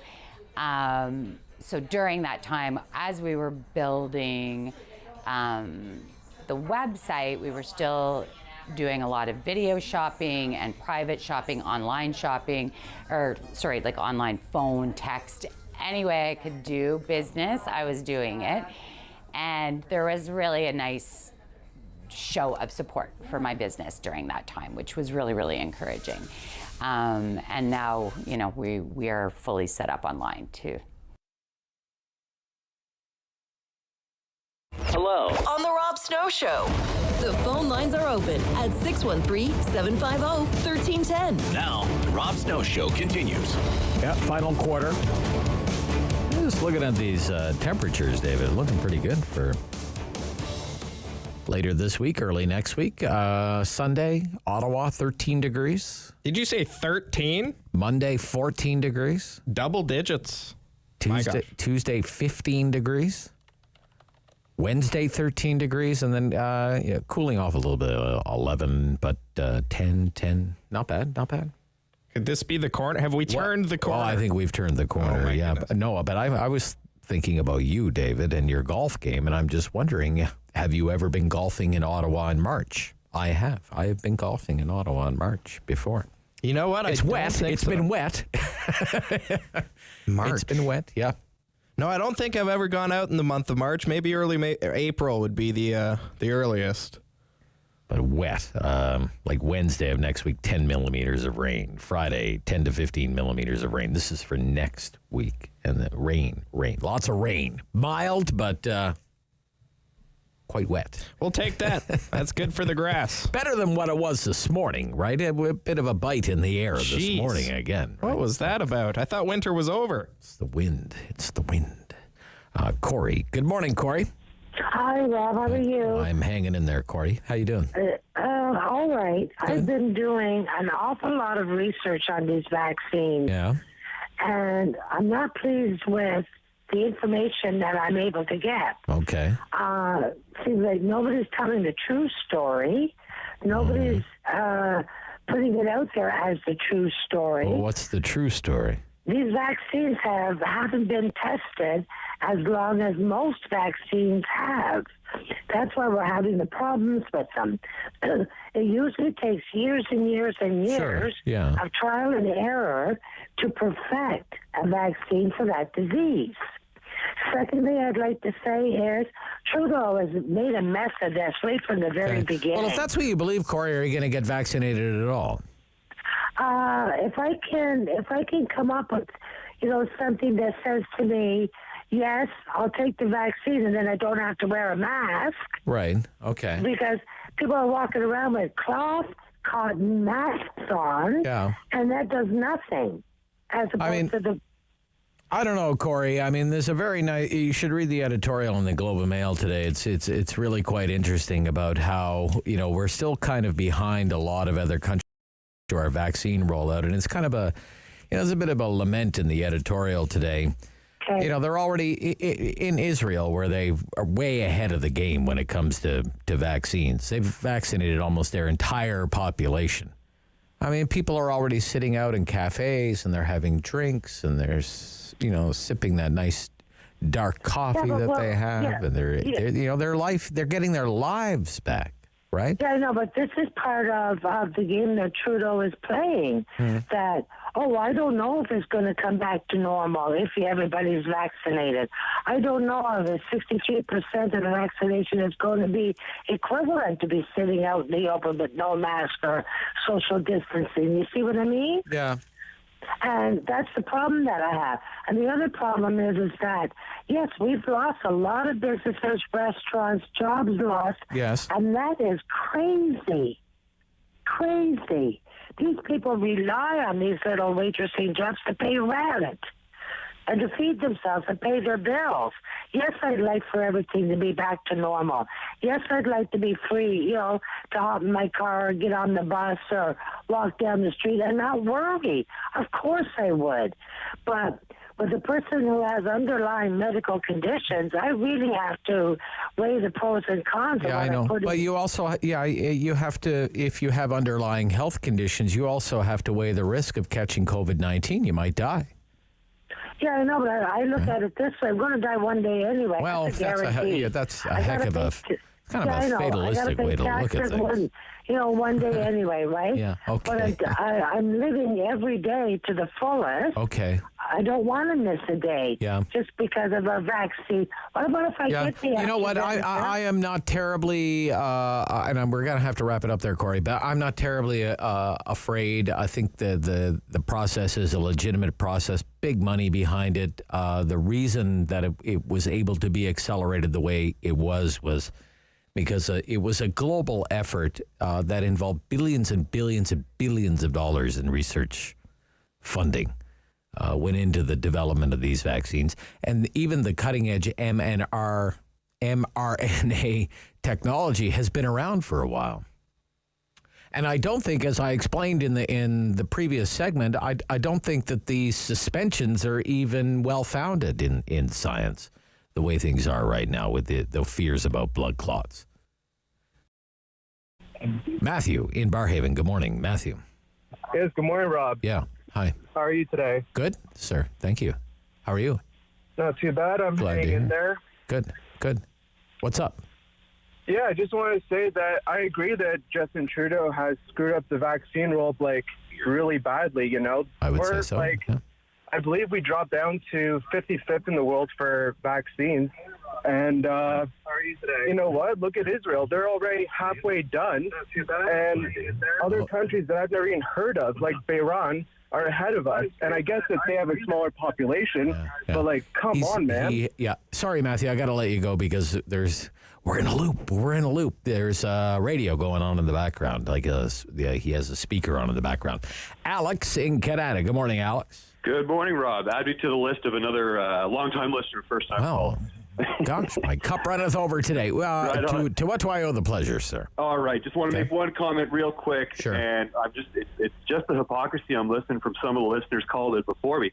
Want to turn everything into a political issue from as long as we've been talking about this the past year. It's always been, blaming the Liberals, blaming Trudeau. The rollout of vaccines has not been fast enough. Do you think he did a good job? Do you think he did a good job? I think in comparison, it's kind of a non-issue if you want to compare to the what ifs if another party was in power. But I don't think the job was bad. Well, see, you think this is a what if, a hypothetical, right? I can tell you this with a great deal of certainty that a Conservative Party would not have done a 3-month dance with a Chinese company, sir. No, that's a liberal thing. No, and again too. I mean, we're all working toward the same cause here. I mean, we're not trying to split hairs here. We're not trying to divide down the line. But again too, when I'm hearing everybody calling in, complaining about now, the efficacy rate of the vaccine and what's in it and all that kind of stuff. Well, I think there's some fear. There's some fear, and I think it's the fear is well founded. The science behind the whole fear about blood clots is not. No. Okay. And again, too, it's not that coronavirus vaccines have not been in development, for the past 10 years, past a decade or so. This just particular strain of this coronavirus is what they're working on. So again, yes, I mean the science is still out, but again, too, it's going to be a personal choice. So that's just what I want to bring it towards. Love the show, Rob. All right. Thank you, Alex. Thank you. Yep. Thank you for all of your calls. And keep in mind, folks, I'm worried about what's ahead for the city if we keep going in the direction we're going when it comes to all the benchmarks that are used to decide what zone we're in. I'm really worried because we're this close. And we have a government that said it wouldn't hesitate to slam on the emergency brake, and it did it in Sudbury. Sudbury just marked the 1-year anniversary of the pandemic by being thrown back into the red zone. And the trend is not our friend on cases, average case count, on our numbers, on infection rates. Don't lose the discipline. We'll be right back after the 11 o'clock news. Charlie Angus on federal politics and the latest in the weed charity scandal and those little angels called the Kielburgers. Right after the news at 11 here on City News.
One for local news in Ottawa and the Valley. This is City News, now on 101.1 FM and 1310 AM. It's Tuesday, March 16th. Good morning. I'm Andrew Boyle. Right now in Ottawa, -5 degrees. In Smiths Falls, it's -4. Here's what's making news in Ottawa and the Valley. Latest case count in our province shows another 1,074 cases of COVID-19. Of that number, Ottawa has 66. There are 10 new cases in the Eastern Ontario Health Unit, 7 in Leeds, Grenville, Lanark, 2 more cases in Renfrew. The province also reporting another 11 deaths from COVID-19. The AstraZeneca vaccine has been deemed safe for seniors, this by the National Advisory Committee on Immunization, which has changed its position. With that story, here's City News Parliament Hill reporter Cormac McSweeney. Initially, the National Advisory Committee on Immunization advised people 65 years of age and older to avoid the AstraZeneca vaccine because there wasn't enough data on the effectiveness in this age group. But now, NACI is recommending it for all adults 18 and older after reviewing real-world evidence from the UK, which has been administering the shot to seniors. Demonstrating that AstraZeneca vaccine is safe and effective in older adults, in particular against severe disease such as hospitalization, including in adults over the age of 80 with significant medical comorbidities. NACI's original position conflicted with Health Canada's, creating a lot of confusion and fear about the vaccine, and it prompted some provinces not to administer it to seniors. The committee also weighing in on the concerns coming out of Europe. It says the shot is safe. There is no evidence to link the vaccine to cases of blood clots, and the number of adverse effects is still well below the level that would raise red flags about the safety of the shot. Cormac McSweeney, Parliament Hill. City News Time 11:02, and now your forecast with meteorologist Jill Taylor. Well, after a cold start, we'll climb above the freezing mark today, the high near 3. We'll have some clouds that work in for the afternoon, -8 for the low and partly cloudy. And then tomorrow, mainly sunny and the high near 9. For today, the high 3. And right now in Ottawa, -5. In Smiths Falls, -4 degrees. A sign things are looking up. Live music returning to Ottawa later this month. It's thanks to an experiment that will use rapid COVID-19 antigen screening to demonstrate just how safely the people could resume going to shows. This is called the Long Road Back. It will be held at Lansdowne and will feature the Commotions. The concert is slated for March 27th and will welcome up to 100 people. City News reporter Alex Gouge joins us with those details. The event is organized by the Ontario Festival Industry Taskforce with the assistance of partners including Ottawa Festival Networks and the National Arts Centre. It also marks the first of its kind in Canada. That task force is chaired by Bluesfest Executive Director Mark Monahan. He tells the Rob Snow Show the task force was looking for a solution to bring back live music safely. And from that came this idea of this rapid testing, which has been done in other countries. So there's an event they did in Spain. There's several events in the UK, and it's around this notion of screening people before they attend. Attendees will need to get rapid COVID-19 antigen screening at Shoppers Drug Mart before heading to the concert. Participating locations will be providing the tests 48 hours before the show. Head over to ottawa.citynews.ca for more information. And Monahan says this year's edition of Bluesfest is also still a possibility at this time. Alex Gouge, City News. City News Time 11:04. So far this year, Ottawa police have recovered 30 fake or replica guns. The force says these items are dangerous and can lead to criminal charges. Inspector Carl Cartwright says police take 911 calls very seriously when there are reports of a gun. Those calls have triggered multiple priority police responses already this year. Inspector Cartwright says when police are sent to a scene for reports of a gun, they treat that as real until it's determined otherwise. I'm Andrew Boyle. For News Anytime, follow up online at ottawa.citynews.ca. Firm. Fair. Fun. The Rob Snow Show returns On Rogers TV and City News 101.1 FM. and 1310 AM. Well, it was the moment many people had been waiting for. The Kielburger brothers, the founders of the We charity, back before the Ethics Committee, and it was quite a show. Charlie Angus was part of the show, and he joins me now, the New Democrat MP. Good morning, Mr. Angus. Good morning. Thanks so much for having me. Yeah, it's a great pleasure. So why don't we begin with one of the accusations from the Kielburgers yesterday, that this is it's a political show trial.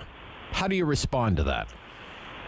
Well, the reality is, this was a group that was very, very closely tied to the Prime Minister. They hired his mother, his brother, to work their corporate events. They hired Bill Morneau's family. They had the inside access to $912 million.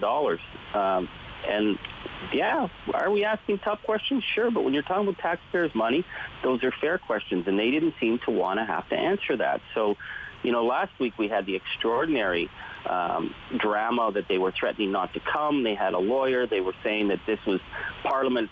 One of their lawyers said a bunch of politicians shouldn't even be able to ask people to come forward. I mean, what's with that? And then yesterday they were very, very combative, blaming everybody, but trying to get a straight answer was often difficult. Okay. But nevertheless, what do you know today, for example, that you didn't know before this hearing began yesterday? What new information did you pull out of them?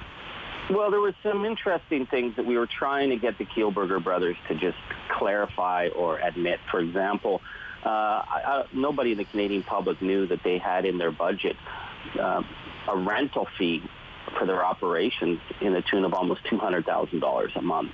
That's extraordinary because, again, we were told all the money is going to the kids, the young people. That rental fee on their properties, to me, was really extraordinary. There was a really strange exchange with Pierre Poilievre and Craig Kielburger about a message he'd sent to Ben Chin, who was, right hand of the Prime Minister, thanking him for help with the proposal. And Craig's response was that he was just sending out mass LinkedIn messages thanking everybody, and it was written by his staff, and he doesn't know how that happened. And I mean, you're writing to the right hand of the Prime Minister, thanking him for help with a proposal or this government plan. Like, I'd expect a better answer than that one. Yeah, maybe you can explain to the listeners, because a lot of this might be inside baseball. They don't know who a lot of these personalities are, but the Kielburger brothers admitted yesterday they were in contact with a political aide in the Prime Minister's office about this grant, this $43.5 million. And this name came up repeatedly, Ben Chin, Ben Chin. Who is he? Why does that matter? Why is that even significant? Well, Ben Chin was very close with Bill Morneau. So, and we know that the Kielburger brothers were very close with Bill Morneau. I mean, they were able to just call into his office at the beginning of the pandemic with this $12 million plan, and it seemed to have bypassed the whole finance committee, or the finance department. And then Ben Chin goes to the Prime Minister's office. So what we have is Pierre Poilievre asking Craig Kielburger, you wrote a LinkedIn message saying, hey, Ben, thanks so much for the help with the government proposal. Let's work together in the future, or something of that kind. And that, to me, is a pretty serious thing. I mean, he's obviously thanking the Prime Minister's, one of the key Prime Minister's representatives for help.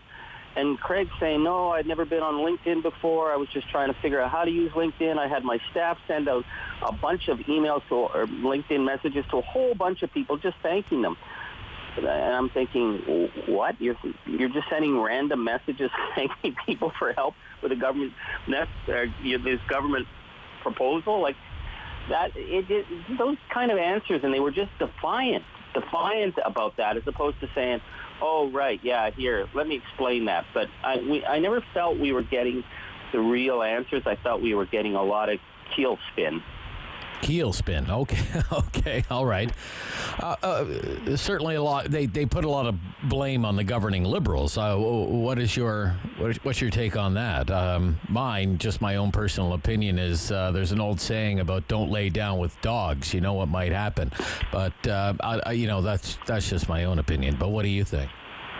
Well, I mean, this idea that they were somehow political roadkill doesn't add up, because they carefully cultivated their relationship with the Prime Minister long before. I mean, they really bet on him. The very first We Day they ever did in 2007 was Justin Trudeau was at it.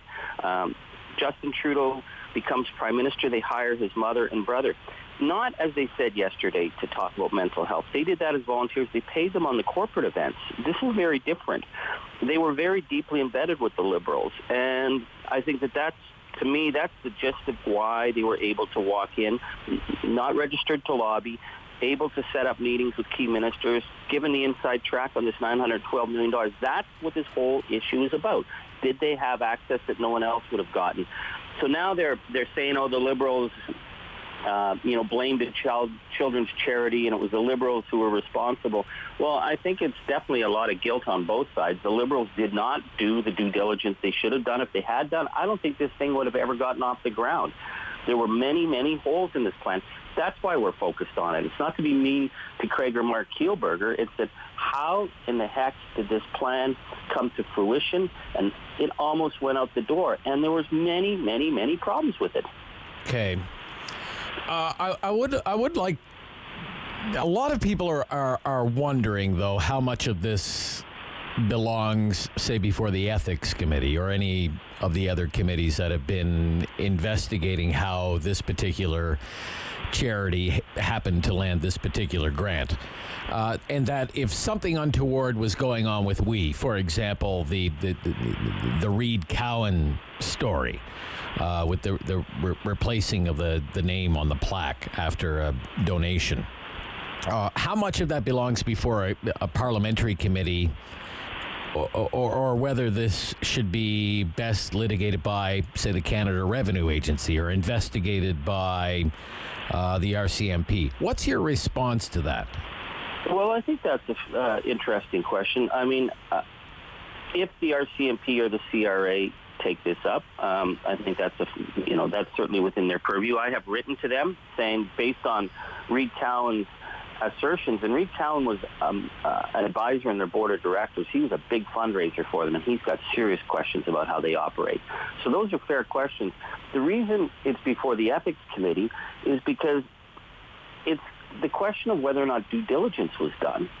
We, after 8 months, still don't really have a sense of how these guys operate. I don't know how many companies they own, how much is for profit, how much is in holding companies, how much is in real estate.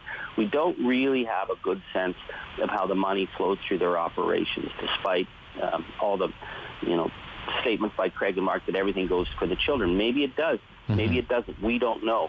If the government had asked the tough questions, which government does about any project that goes out the door, it seems, except this one, they might not have gotten that deal. So the questions that were raised, the allegations that are being raised by Bloomberg, by Fifth Estate, by donors like Reed Cowan, those become fair questions because it's a question of due diligence, because their whole pitch was all the great work they're doing in Kenya. So, okay, maybe you are doing some great work, but there's some serious questions about whether or not there's donor manipulation going on. And that donor manipulation raises questions about how the organization works. So I think it's pretty fair ball. So what do you do now? What's next for this? We really need to get this study wrapped up and get recommendations to Parliament. The only outstanding piece is we're waiting to hear from the Chief Financial Officer, Victor Lee. We had to issue him a legal summons, just as we had to issue a legal summons to the Kielburger brothers, just as we had to issue a legal summons to their head of government relations. We're waiting to hear back from Mr. Lee on a number of questions on their finances, on their organization, and then I think we're ready to prepare a report to Parliament. You know what, just going back to the earliest days of this, Charlie Angus, what has never made sense to me is why it had to be outsourced in the first place.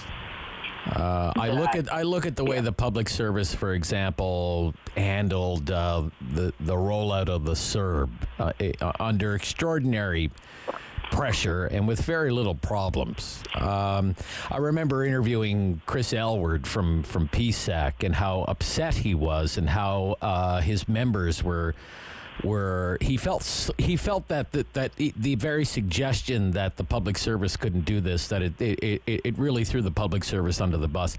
It just really never made sense to go with a private charity to administer this grant in the first place. That's even after all of this time, that still doesn't make sense to me. Well, I think that's really a profound statement, because I think this is the big failing of the Trudeau government in the pandemic, when we were all, Team Canada, everybody was working together, everybody was giving the Prime Minister top-notch marks. And the civil service reached out to every single member of Parliament and said, can you get us many more students hired through Canada Summer Jobs, which is a great program. They said, can we get people lined up for work on the front lines, working in long-term care, doing anything to help the medical system. I had the Northern Ontario Medical School lined up. I was calling every northern agency. We had so many placements ready for students, and then it all evaporated. So I think there was a lot of anger on the part of, definitely in the opposition, that we did all this work with the civil service to vet placements for students. So yesterday when I hear, well, it was impossible, we had no way to hire students, I think, what a terrible rewriting. The Canada Summer Jobs program was set to do it. So why did they go with this outsource thing? Part of it, I think, was to placate the ego of the Prime Minister. Justin Trudeau loves this idea of volunteerism, which is great. You know, if you're a wealthy guy and you don't have to worry about your student debt, that you could volunteer in the summer. So they set up this volunteer plan, and part of it, there was even questions about whether this was legal because they were going to technically pay people to volunteer, but they weren't paying them for their hours. There was all kinds of problems, and it was because they had a plan, they had an operation, they could have easily done it through Canada Summer Jobs. Instead, they outsourced it to Kielburgers who had no experience in this, regardless of what they say. They didn't have the capacity to deliver this program, and it went off the rails as soon as it was announced. This was not a political hit job that took it down. This thing would not have flown, and students never ended up getting any funding. All right. Good to hear from you as always. Thank you. Thank you so much. Take care. Bye-bye. Bye.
Opinion.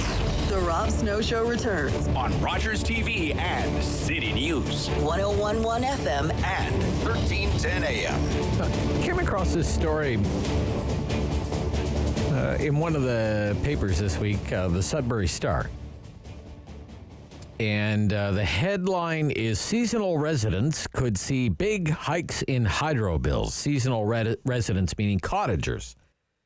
And the story says cottagers will experience an unpleasant jolt if a Hydro One plan goes through as proposed. The Ontario Energy Board has determined that the seasonal rate class of Hydro One will be eliminated, meaning seasonal customers are being forced into one of three other residential classes. So you no more seasonal rate.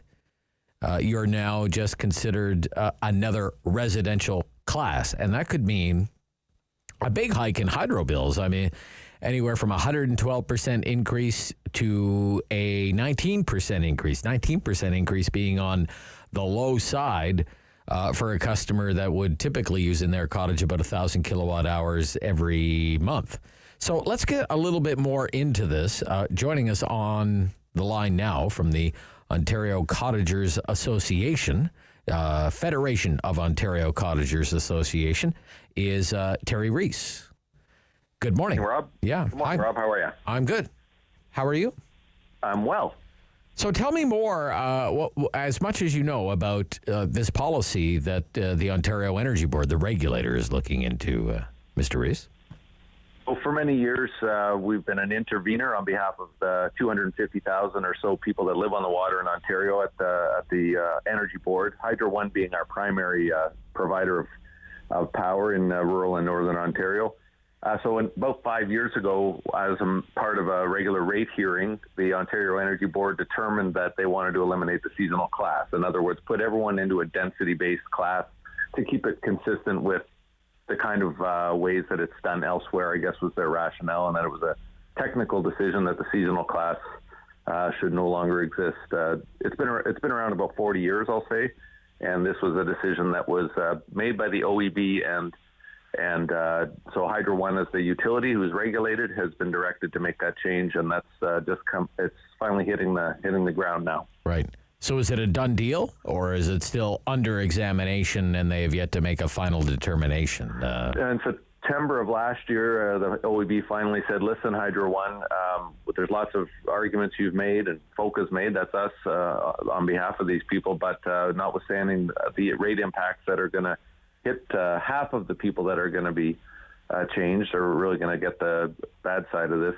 They're going to force the change, and so Hydro One's just in the midst of putting together all their numbers, and this will be the subject of an OEB hearing, but I believe that at this point the horse is out of the barn, and that the seasonal rate's going to be eliminated. So just looking at, for example, the account in this Post-Media newspaper, as I say, Sudbury Star, sizable increases here. Cottagers consuming 50 kilowatt hours per month, for example, which is on the very low side, would see a bill more than double, increase of 112% if they are moved into the residential low density class, according to a table provided by Hydro One. Seasonal resident 350 kilowatt hours, 53% hike, 1,000 kilowatt hours, the increase would be about 19%. When do you think that those will start being reflected in Hydro One's billing statements? This summer? This summer, do you think? No, they've notified, Hydro One, that is, has notified all the seasonal customers that are going to be affected. When it gets implemented, it'll be a matter for the OEB, and we'll be there to talk about that. It won't be before January 1st of next year. Okay. And possibly further out. It is going to be a dramatic change. And I'll just mention about your rate, the usage stuff. The seasonal class tends to skew very heavily to the low end, so a 50 kilowatt an hour average monthly consumption is not atypical. So that's the people. Many of the 80,000 customers who are going to be moved into the low density class are going to be on the high end of that increase. When it kicks in will be again a matter for the Ontario Energy Board to determine at the upcoming hearing in the next month or two. And they may, in fact, have to phase it in because there's been so much backlash about the impact of household budgets. It's going to be $600 or $700 a year for some people. Oh, really? That much? Yeah, it's a $50 a month increase. So $50 a month. Yeah. Okay. Yeah. So are a lot just not being familiar with how it works on Hydro One for Cottagers? I mean, are they kind of on equal billing? Just how does it work for most people when it comes to the cottage? Hydro One's tries to apportion. They're a regulated utility. They recover the amount of money that it costs to serve people. That's the general model. Yeah. So then they have to divvy it up, and the Ontario Energy Board decides whether that's fair or whether it needs to be adjusted somehow. So being moved to a low density customer means you're an expensive customer to serve. That's a lot of people that are in cottage country in Northern Ontario are going to be in this. Again, 80,000 of the 150,000 odd are going to be apportioned there. So we used to get charged on the basis that we got charged a little bit to service and then more to distribute the power, the more power we use. Well, they're already moving to a more fair system, which says the wires are at your place already, so you're already going to be paying a fixed distribution charge. So that's being phased in already to all these customers. So that's happening at the same time. I remember that used to be a big complaint, delivery charges, right? Well, and it's not from a seasonal perspective, that delivery charge is actually increasing so that you're paying your fair share. That's already being implemented. So on top of that is going to be this reclassification. Right. I'll say that having there's a clear math around not very clear, but math around how you apportion the cost to how much it costs to serve a customer. There's an outstanding thing which says the rural and remote rate protection rebate, which if you're a permanent resident, it's about $60 a month off your bill. So this will not be applied to people that are coming out of seasonal class and being put into the low density class. So there'll still be quite a difference in what people pay on the landscape, depending if you're there full time or if it's a second residence. Right. So if this comes complicated model, sorry, Rob, it's a complicated model, and it's always someone on the short end, but this one's going to be a dramatic change to 80,000 families. So that's been our main concern. Sure thing. And I got that loud and clear. You don't think it'll come into effect this year, January 1st of next year at the earliest, but certainly be prepared for some utility bill sticker shock, perhaps for next cottage season then, right? The next cottage season. Yeah, absolutely. So that's coming, and we'll, again, be there to talk about how we can mitigate it and how people can maybe have some sort of way to manage their household budgets in the face of this change. But like everything, it's going up, and this just happens to be a dramatic shift that impacts a lot of people that we represent and a lot of people that your listeners. Okay. I thank you for raising awareness, bringing it to our attention. Thank you so much. Yeah. Thanks, Rob. Bye-bye. Yep. Terry Rees is the executive director of the Federation of Ontario Cottagers Association. He's in Peterborough today. Be right back after the news on City News.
your local news in Ottawa and the Valley. This is City News, now on 101.1 FM and 1310 AM. It's Tuesday, March 16th. Good morning. I'm Sarah Buchan. Right now in Ottawa, we've got mostly cloudy skies and -4. It's overcast and -3 in Smiths Falls. Here's what's making news right now. Happening now in Nepean, a fire investigator is headed to the scene of a fire in a high-rise near College Square Mall in Nepean. Fire crews responded to a blaze in an apartment building, high-rise on Deerfield Drive. This is near Baseline in Navajo. Earlier this hour, and arrived to spot smoke coming from an apartment on the 15th floor. Firefighters had the blaze out quickly and contained to that single unit. There's no word on injuries, but again, a fire investigator is headed to the scene to determine a cause. Provincial health officials report 66 new cases of COVID-19 in Ottawa out of 1,074 new cases province-wide. There were 11 deaths due to novel coronavirus in Ontario. 11 more deaths. Leeds Grenville Lanark Health Unit reporting 7 new cases, but 2 from the past 24 hours. Elsewhere locally, it's 10 new cases for Eastern Ontario. Renfrew County has 2 new cases. Those figures to be updated this afternoon. Based on 2 British studies, the National Advisory Committee on Immunization is now recommending the Oxford AstraZeneca COVID-19 vaccine for seniors. It says its previous guidance recommended it be used on people under the age of 65, and that was based on data available at the time. NACI now says the vaccine is both safe and effective for seniors, particularly against severe disease and hospitalization. I'm Sarah Buchan. For News Anytime, follow up online at ottawa.citynews.ca. He's the opinionated Ottawa icon.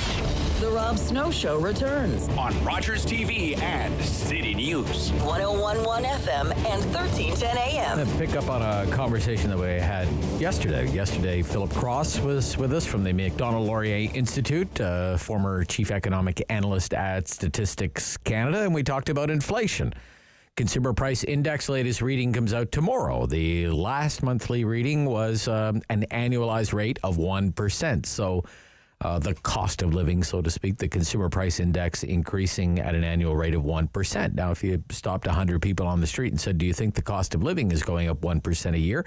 I do wonder what kind of answer you would get back. Nevertheless, Philip Cross was confident that Statistics Canada's data was probably right on the money. So we're following up now on the inflation discussion with Bill Robson, who is Chief Executive Officer at the C.D. Howe Institute. Good morning. Good morning. How would you describe, Mr. Robson, the current inflationary environment? Should we be worried? The short answer is that we don't need to worry about what's coming down the pipe in the next little while. The economy got the stuffing kicked out of it by COVID, and some of the things that we're going to be seeing over the next little while reflect that experience. The CPI is going to be running a little higher than the Bank of Canada's 2% target for a while, just because the year earlier readings were so depressed. The concerns that I have, and that I think you're seeing more generally, are more longer term, and that has to do with whether central banks are going to be able to hit those inflation targets in the years ahead, given the amount of government debt that they're now being required to buy. Okay, what is the risk there? Well, when central banks take on government debt, they issue money in order to do it. You think of how a bond auction works when governments are floating loans. Either the private sector is going to buy them, or the central bank is going to buy them. And when central banks add debt to one side of their balance sheet, they pay for it with money that then gets out there into circulation. And this hasn't been a concern for a very long time.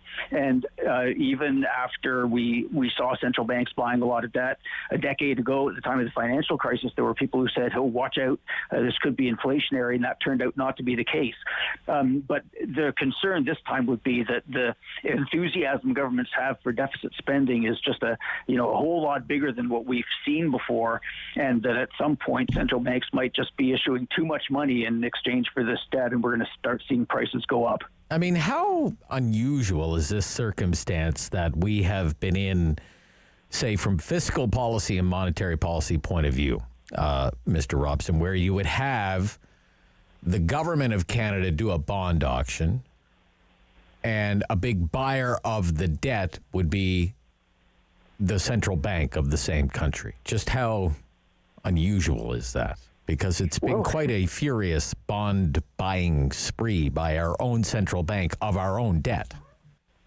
Well, in past, if you go back in history and you look for situations where governments were issuing tons and tons of debt, sometimes financing most of their expenditures by issuing debt that their central banks were buying, that's where you got hyperinflations from.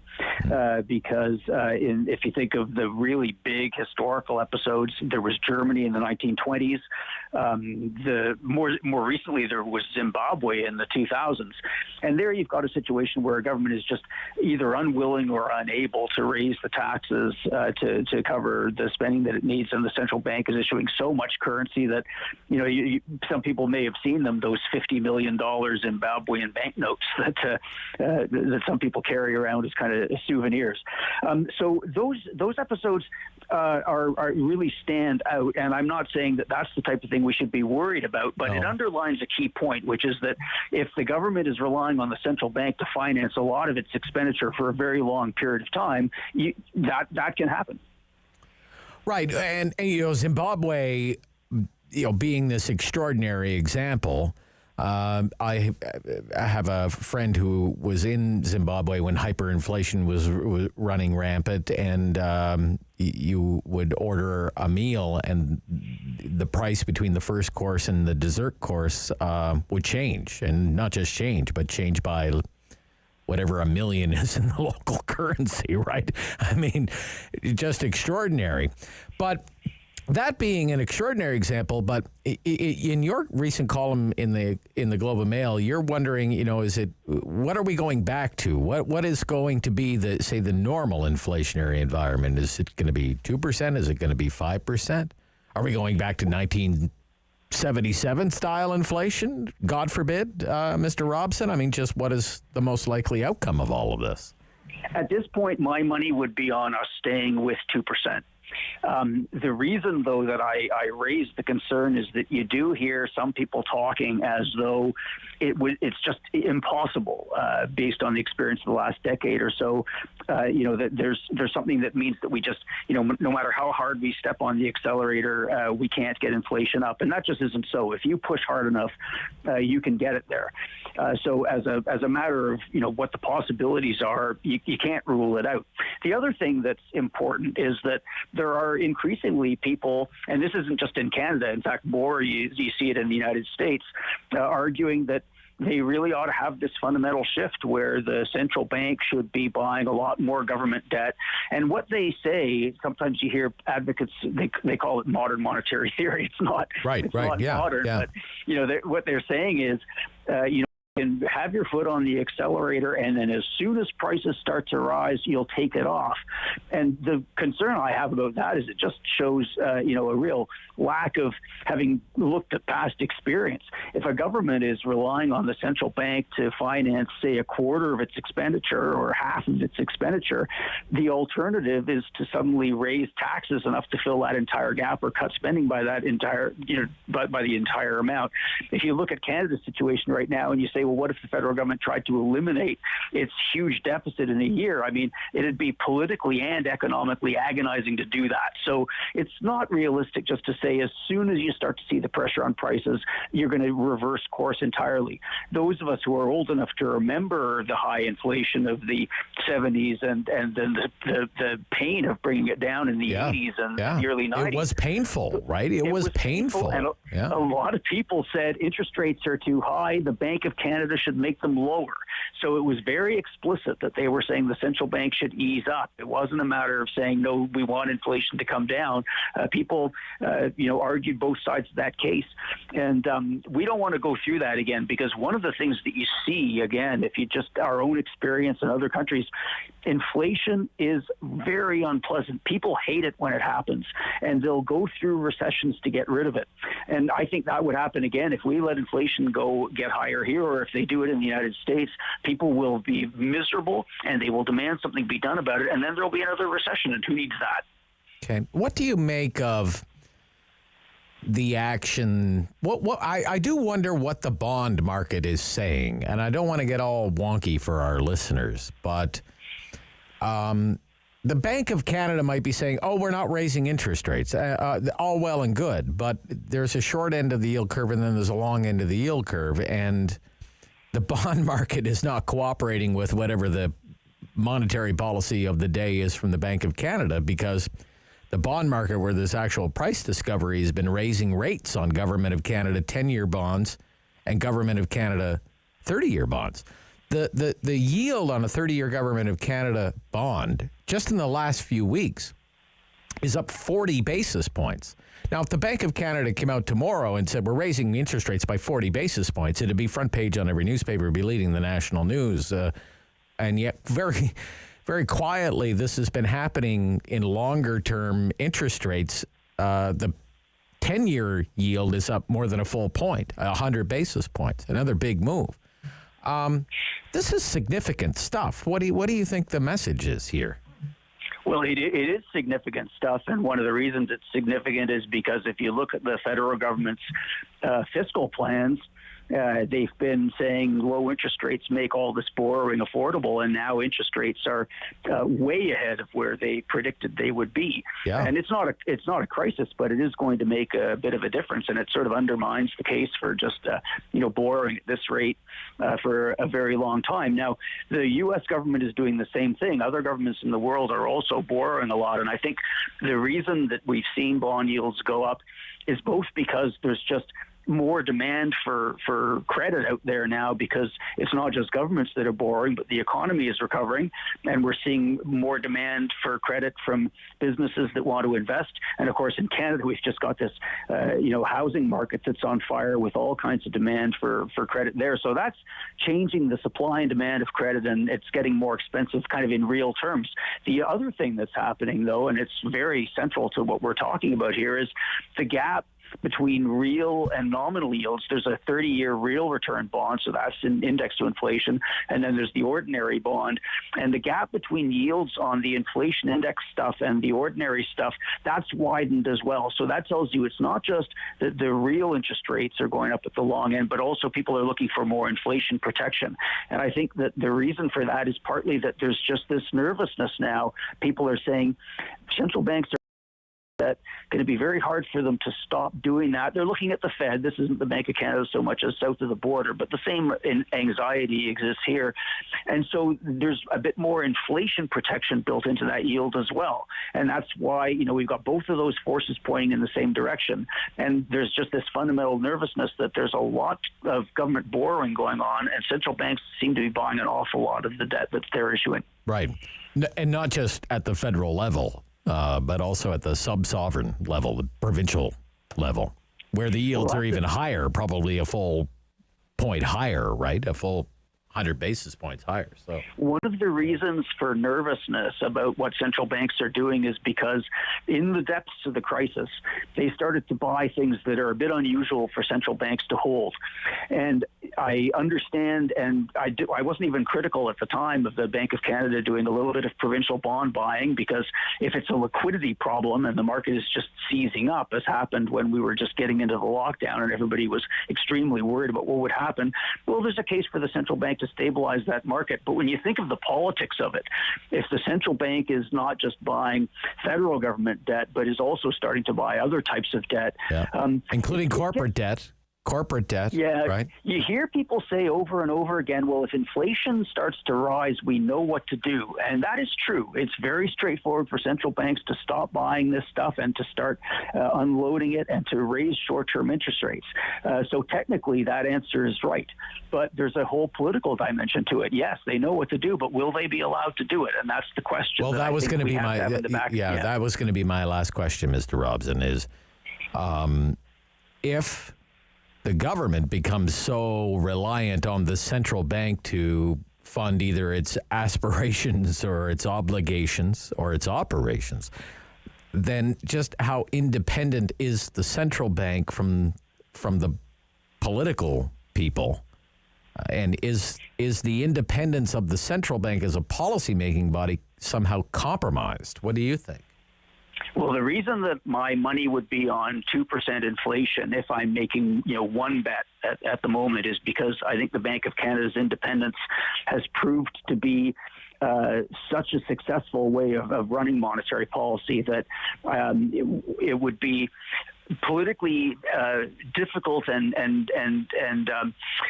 quite damaging potentially, especially if you think about the bond market reaction to do anything to undermine it that was very formal and obvious.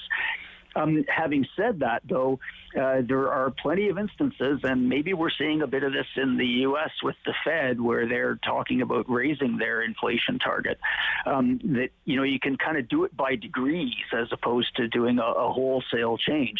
And what concerns me is that if you've got this continued pressure of all this government borrowing and it's pushing long-term interest rates up, and the Bank of Canada has rightly or wrongly said that it's paying attention to interest rates, not just the short-term ones, but the longer-term ones as well, then you're going to find them under a lot of pressure to do something about those rising interest rates. And there will be lots of people, even if they're not in the government or in the Bank of Canada itself, that are saying, look, the government's deficit is being driven higher by high interest rates, and that's the Bank of Canada's fault. We've been there before. Those arguments can sound very convincing when you're under pressure, and we just don't want to be there. I don't want to see how that would work out. Okay. Thank you for your time this morning. My pleasure. Thank you. Yeah, Bill Robson, Chief Executive Officer, CD Howe Institute. We'll be right back with our closing interview here on The Rob Snow Show on Rogers TV and City News.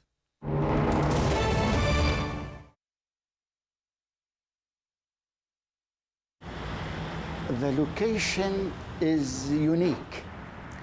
There's, as you can see, it's open, and we have large windows. You can sit down and you can look outside.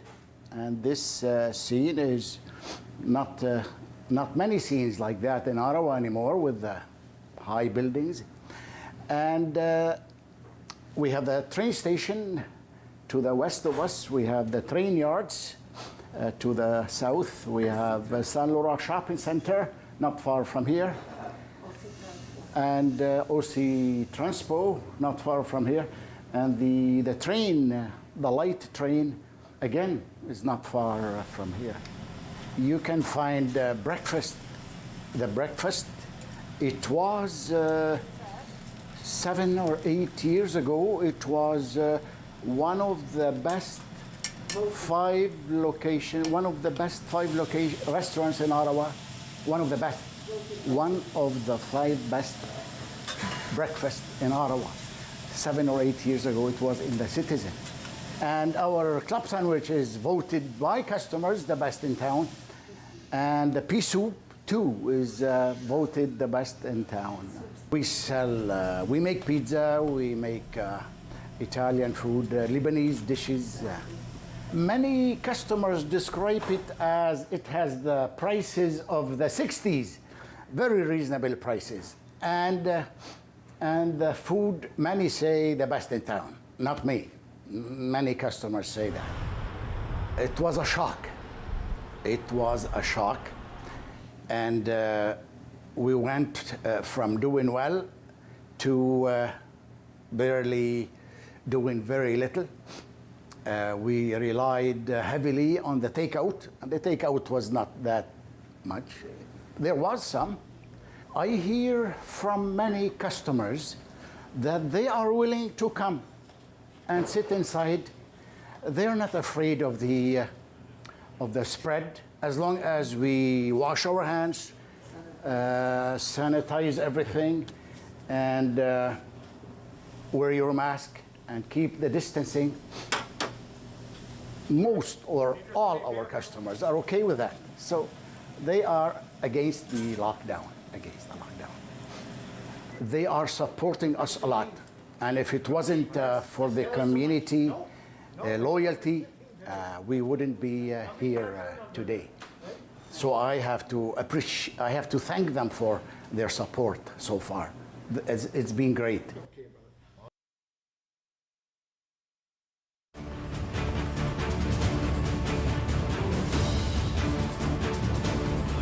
strong opinions. Rob Snow Show returns on Rogers TV and City News. 101.1 FM and 1310 AM.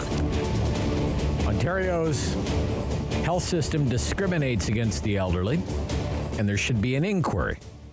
According to three organizations, the Ontario Health Coalition, the Ontario Council of Hospital Unions, and the Advocacy Centre for the Elderly. They are asking the Ontario Human Rights Commission to launch an inquiry into systemic discrimination of the elderly in Ontario's healthcare system. Jane Meadus is with the Advocacy Centre for the Elderly and joins me this morning on City News. Good morning. Good morning, Rob. Yeah, it's nice to hear from you again. This is the second time that I've heard in a week that there's discrimination against the elderly in the healthcare system, or ageism in the healthcare system. Describe what you mean by that. Really in the healthcare system, seniors are often treated as second-class citizens. We saw this during COVID, although this is not specifically a COVID issue. These issues all predated COVID. But we were often seeing, seniors either denied care in hospital, not being transferred from long-term care into hospitals because it's seen as, not an appropriate use of our resources. People moved out of hospital so that, more deserving younger people might be able to use those services. And then there's, of course, the whole lack of funding in long-term care. And this is all coupled with the fact that, we have one of the lowest rates of ratios of hospital beds and long-term care beds for the population. So, all of these things pile up, and it's very often the seniors who are told, you can't go to rehab because, you're going to be going to long-term care. So we're not going to allow you, for example, to use rehab just for the fact that you're old and going to long-term care. So these are the sort of things that we see all the time. You see it all the time. It's, in other words, it's systemic. It's absolutely systemic. So this is not, like as I said, this is not a COVID issue. It's not a COVID thing. It's not a long-term care thing. It's systemic. It's throughout the healthcare spectrum, across the spectrum of the healthcare, you're saying. Mm-hmm. Right. And we're looking specifically, we've been specifically focusing at that hospital and the long-term care, but there will be other parts that will, move in and that the commission may choose to investigate as well. Right. So I think about terms like, for example, Jane Meadus, bed blocker. Yes. Right. Would be kind of a discriminatory term almost, I suppose, approaching it from this way of thinking. That's right. And so, for your listeners, a bed blocker is someone who is usually a senior in hospital, waiting to go somewhere else. And it could be to another hospital, it could be to a rehab or a chronic care, but mostly we think of them as people who need to go into long-term care. But in Ontario, we have 38,000 people on the waiting list in long-term care. Right. So, the movement from hospital into long-term care can take quite a long time. And they're seen as, well, you shouldn't be here. You should just go somewhere else. And there's huge pressures on people. People are lied to. People are forced into settings where it's very clear that those settings cannot provide the care because they're seen as taking up space that someone else should have. And, it's not the senior's fault that there aren't beds in long-term care.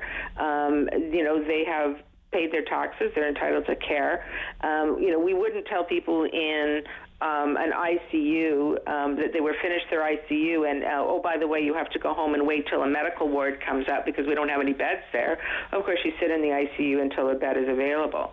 And that is the expectation for long-term care, and that's what's supposed to happen. But because we have such long waiting lists, there's more and more pressure all over and programs put into place that are quite problematic. They're, pushing people into retirement homes, which don't have this, that's not what they're for. They're not there to provide long-term care, into facilities that may not even have any kind of regulatory oversight. And people are just told that this is what you must do. And when it comes to our healthcare system, we trust our healthcare system. And if they tell you that's the way it goes, people will comply, even though, in fact, it may not be the truth. Okay, there is a long-term care commission underway. Your organization, plus, as I mentioned, the Ontario Council of Hospital Unions and the Ontario Health Coalition would like an inquiry to be held by the Ontario Human Rights Commission. Why? Right. So the COVID-19 Commission, and certainly this investigation would not occur until after that they have completed their report.